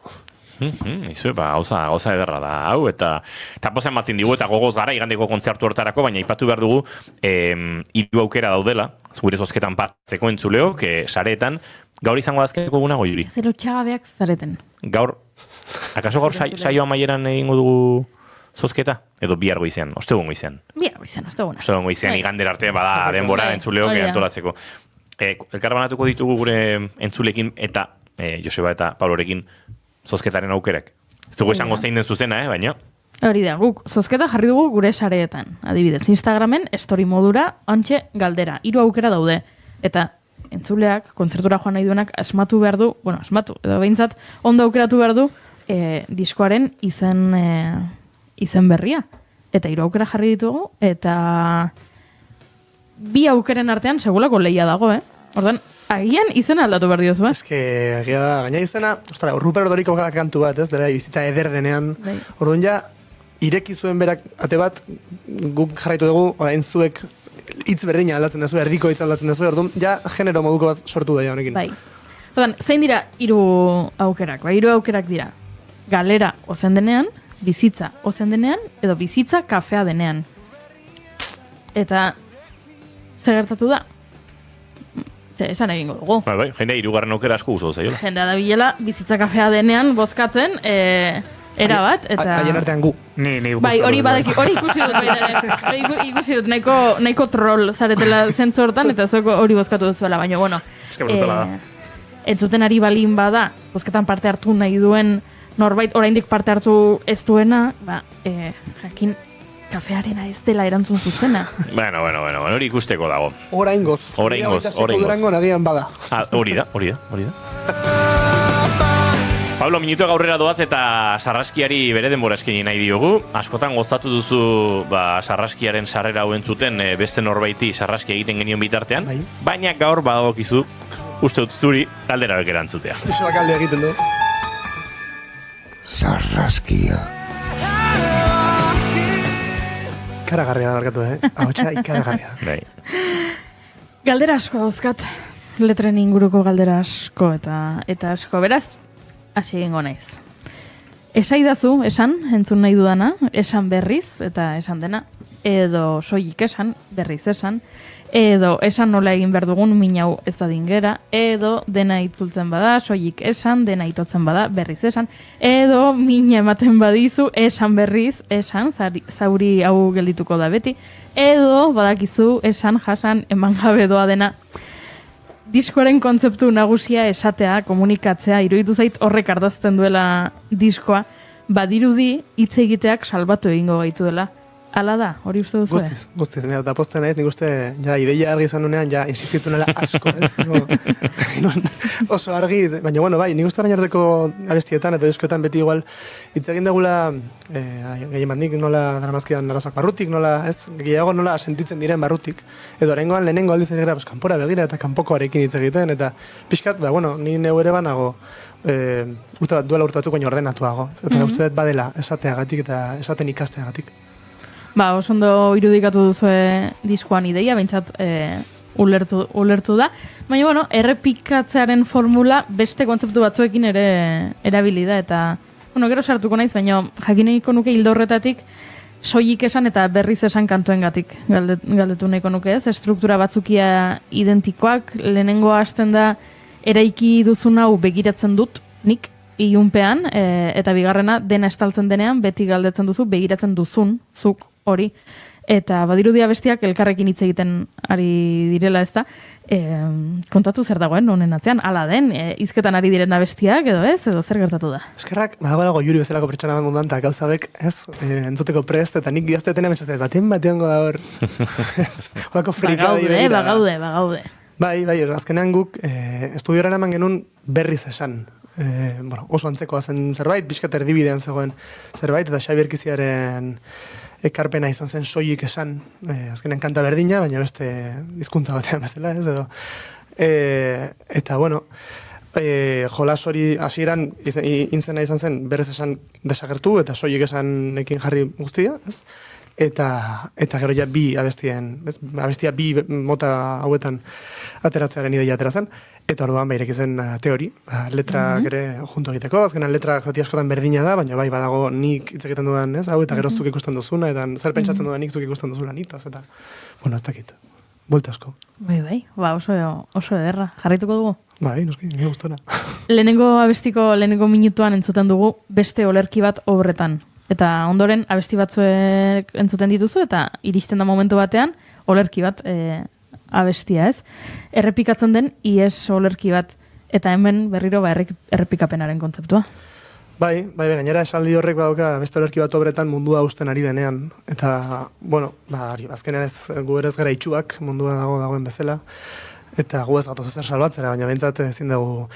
Nik neukan sentsazio bat ezela, ez dena dago pikutara juten, eta ni hemen nire buruaren inguruan hitz egiten, nire kezken inguruan hitz egiten, eta pixkat beti gerala oso talde intimista bezala, baina azkenan hori ere, funtsen badela zerbait politikoa bezala, ezakin dola esan, bakarrik zure buruari begiratzen badiozu, eta nahi genuen behintzat hor aztarna utzi, gauzak ere guk ikusten ditugula, eta gu ere gerala horren presente, eta gainera, olerki bat abestia justo bada, kanta bat, non hitz egiten dudan nire kezketaz, nire komunikazio kontuetaz, eta bestelakoetaz, maitasunaz, eta horrelako gaietaz, eta orduan, grazientzian horrek ez, beste olerki bat obretan mundua usten ari denean.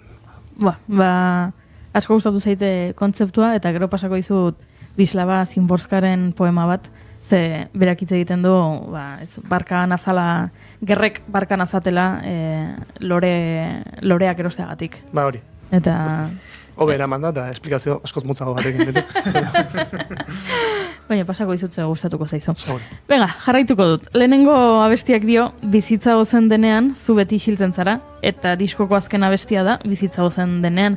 Argi zenuten hasieratik diskoak ibilbide borobil hori egingo zuela? Ez. Bizitza gozen denean abestiaren izenburua, beste horretatik dator. Bai genuen argi hori lehenengo abesti horretan esan genuenetik hori izango zela titulua, bizitza gozen denean. Badelako modu bat esplikatzeko nahiko ez da oso argia, baina oso interesgarria, bizitza gehiegi denean esatea hitz zaitu oso evidentea bezala, baina bizitza gozen hitz zaitu dela modu deskribatzeko egoera hau, bai Euskal Herriko musika industrian, bai internazionalean, bai munduan, dena izan behar da la hostia, argatu hitza, dena izan behar da, eta izan behar da super guaia, eta ez bazea hori ez da ezer, eta uste beti gaudela gu horren itzalean bezala, ez, pixkat kontrako bidea, ez, bintzat galdetzen bezala, baina, ez, dena ikusten ege berdina. Ez da jokuan sartzen, ez du merezi jokuan sartzen. Ez, gaur, Josuarekin kontatzen nuen, zerbait ezberdina egiteko modu bakarra, bada zerbait normala egitea. Eta galdera, barkatu, eta orduan, abesti hori, guretzat izan da, bazuen beste izan bat bakarrik ditzen zen, baina ja, disko borobila zenean, da ja bukatzen egin gainean, hau izan behar da bizitza zen denean. Bakarrik mundua? Mundua zen hau, entzuten ari garena. Baina gero zen... Baina, eskorlio bada. Komposaketan esku sartzeko. Kanta honen azken zatia, izan behar zen, bizitza zen denean kantuaren azken zatia. Baina mantxo. Hortik atera zen kanta hau. Eta gero, ja, genuen hau, eta kontratu ginen bukaera, entzuten ari garen hau inigo esan. Bukaera hau, hobea zela. Eta orduan, aprobetxatu genuen, beste kantu bat ditugu. Wow, ze ona. Xabier Kiziaren kontuak hauek dira. Zer, kanta hontatik dena superguaia, baina hau da balio duena. Beste guztia, nahi batzu egin beste zerbait horrekin. Ze ona. Wow, bai. Ez duzuna, behingoz egingo duzula, ezer ez bada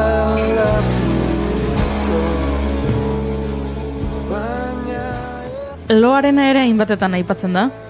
Itzuli da loa orain, baina dena geldi dago hemen lo zaudenean, zuk lo egin behar duzu lasai, maitia. Loa metafora bezala erabili duzu, edo lotiak zaretelako gertatzen dago? Idatzi nuenean, hilo oso lotia naiz, hori azteko, baina berandu iristen naiz askotan Josobako samodaki hori, lokartzen naizelako, baina idatzi nuenean askotan literala zen, eta zuk lo egin behar duzu, eta aztenean bako pixkat kursia edo izan daitekeen ideia hori. Eta gero, ere, denbora pasat ala, konturatu nintzen ere, nik aurreko diskotik ona familiar batzuk galdu ditut, lehen aldiz, aurreko diskotan nik beti Aiton Amanak da izan ditut, eta diskotetik bestera hori ere aldatu da. Eta haietako baten elizkizunean, konturatu nintzen, justo masterrak eta gora bera iztuten egin lagunetan esaten, ostra, loa ere bada hau, eta bada, ez agurre esate hori, eta ostra, hartu zuten derbente pixu bat kantuek, zentzordean izan dara, wow, hori ere gartu zen derbente. Ze ona, ze polita. Nahi gabe, baina hor zagon. Azkeneko galdera badaukat. Bota. Bidezidorretan irensten duzuna da geratzen dena. Ui! Hemen zerbait pasatzen ari da. Zer gertatu da? Saiatu itultzen espainolera. Barkatu, goiuri esan berriro esaldia? Bidezidorretan irensten duzuna da geratzen dena.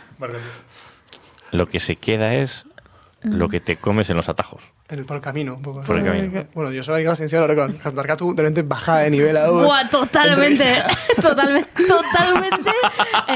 Ze ondoari ginen pixkatloaren testu inguru onirikoan, eta eriotzak, eta gertukoak, eta dolua, eta galera, eta bapatean...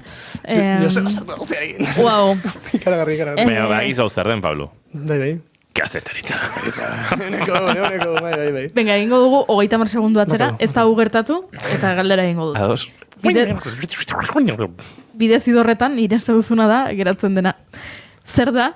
Eske orain ezin den normal egin galdera. Orain galdezu zer da irensten duzuna. Zer da amarra besti hauen ostean gehien irentsi duzuena. Hori zen galdera, gidoian idatzita dago horrela. Bokata eta hamburguesa esente. Bueno, berako tabernetan, bai. Hori fijo, hori bai. Hamburguesa kompletoa, Eta nik uste, oso ondo laburtzen duela, esaten izun hori, golpeak edo, mugunduak gogor jotzen duenean, kolpe horiek enkajatzen ikastearekin zerikusia dauka diskoenek, argi eta garbi. Eldutzearekin, ez dakit ez gara oso alduak ere, baina bagera lehen baino gehiago, guk ere hasi gara lanean, derrepente, aurreko diskoan ez gaunden oraindik, eta, hasi gara bizitzaren beste fase baten sartzen, eta presente dago argi eta garbi kantuetan. Orduan, bide guzti hontan, bai muganen, bai bizitzan, bai norberaren prozesutan, ikasi behar dela, gauzak enkajatzen eta enkajatzen dezu norrek bakarrik balio duela zure, ez? Zakit, gabesturetan badago esaldi bat dela, bioen bihotzean mina udoan eran gu geratzen dena. Hori da, geratzen dena. Gu momentu hartan. Hori zen ideia. Eta nola egin dugun bapatean barrea eragin digun galdera honek, orain bai benetan azkeneko bat daukat, maia mantentzen dugun. Bihotz ulertzen nabil dena ez dugula bizitzaren ardatz bihurtu behar. Asko gustatu zaite esaldi hau, ez dago galderarik besterik gabe. Oso interesgarria iruditzen zait kontzeptu hau haratuko didazu. Bai, nahiko argi, literala da. Gaina oso literala ze bihotzari. Nik izan dituen, eta zuek badakizuen lagun bezala bihotzarekin arazo batzuk, eta ansidaderekin zerikusia daukatenak. Askotan ni oso urduria naiz, gehien bat musikarekin lotutako, hobi eta ez hobi jolasonen baitan batzutan serio egiartzarekin gauzak, eta bizitzaren ardatza zein den ere, neurtu behar da batzuetan, eta ulertzen nabil. Eta, pixkat oso ondo laburtzen du oso disko, eskerrik asko. Oso ondo, sarraskia guztiz gain dituta. Bagoaz egorreko mabietara, beraz, bigarren kantua aurkeztu behar dugu. Zein izango da, bigarren kantu hori? Olerki bat. Olerki bat joko duzu. Bai. Zoazte gure set akustikora, Pablo, Joseba eta Mugantar guztioi. Plazar bat, mila esker. Mila esker. Eta igandera arte. Hori da, eta igandean ikusiko dugu. Vale.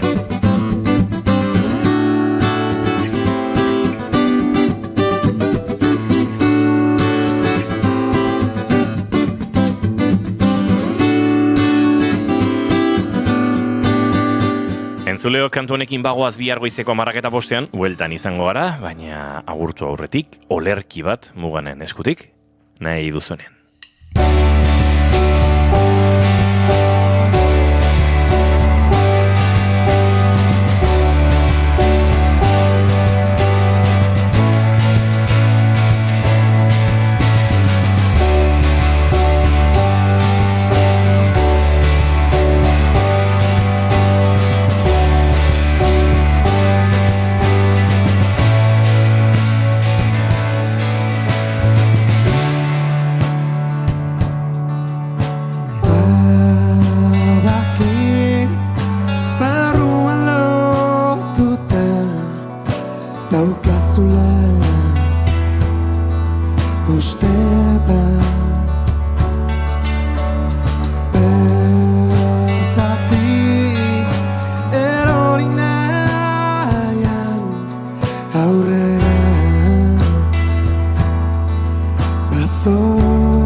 Keep calm and bigarren kafea.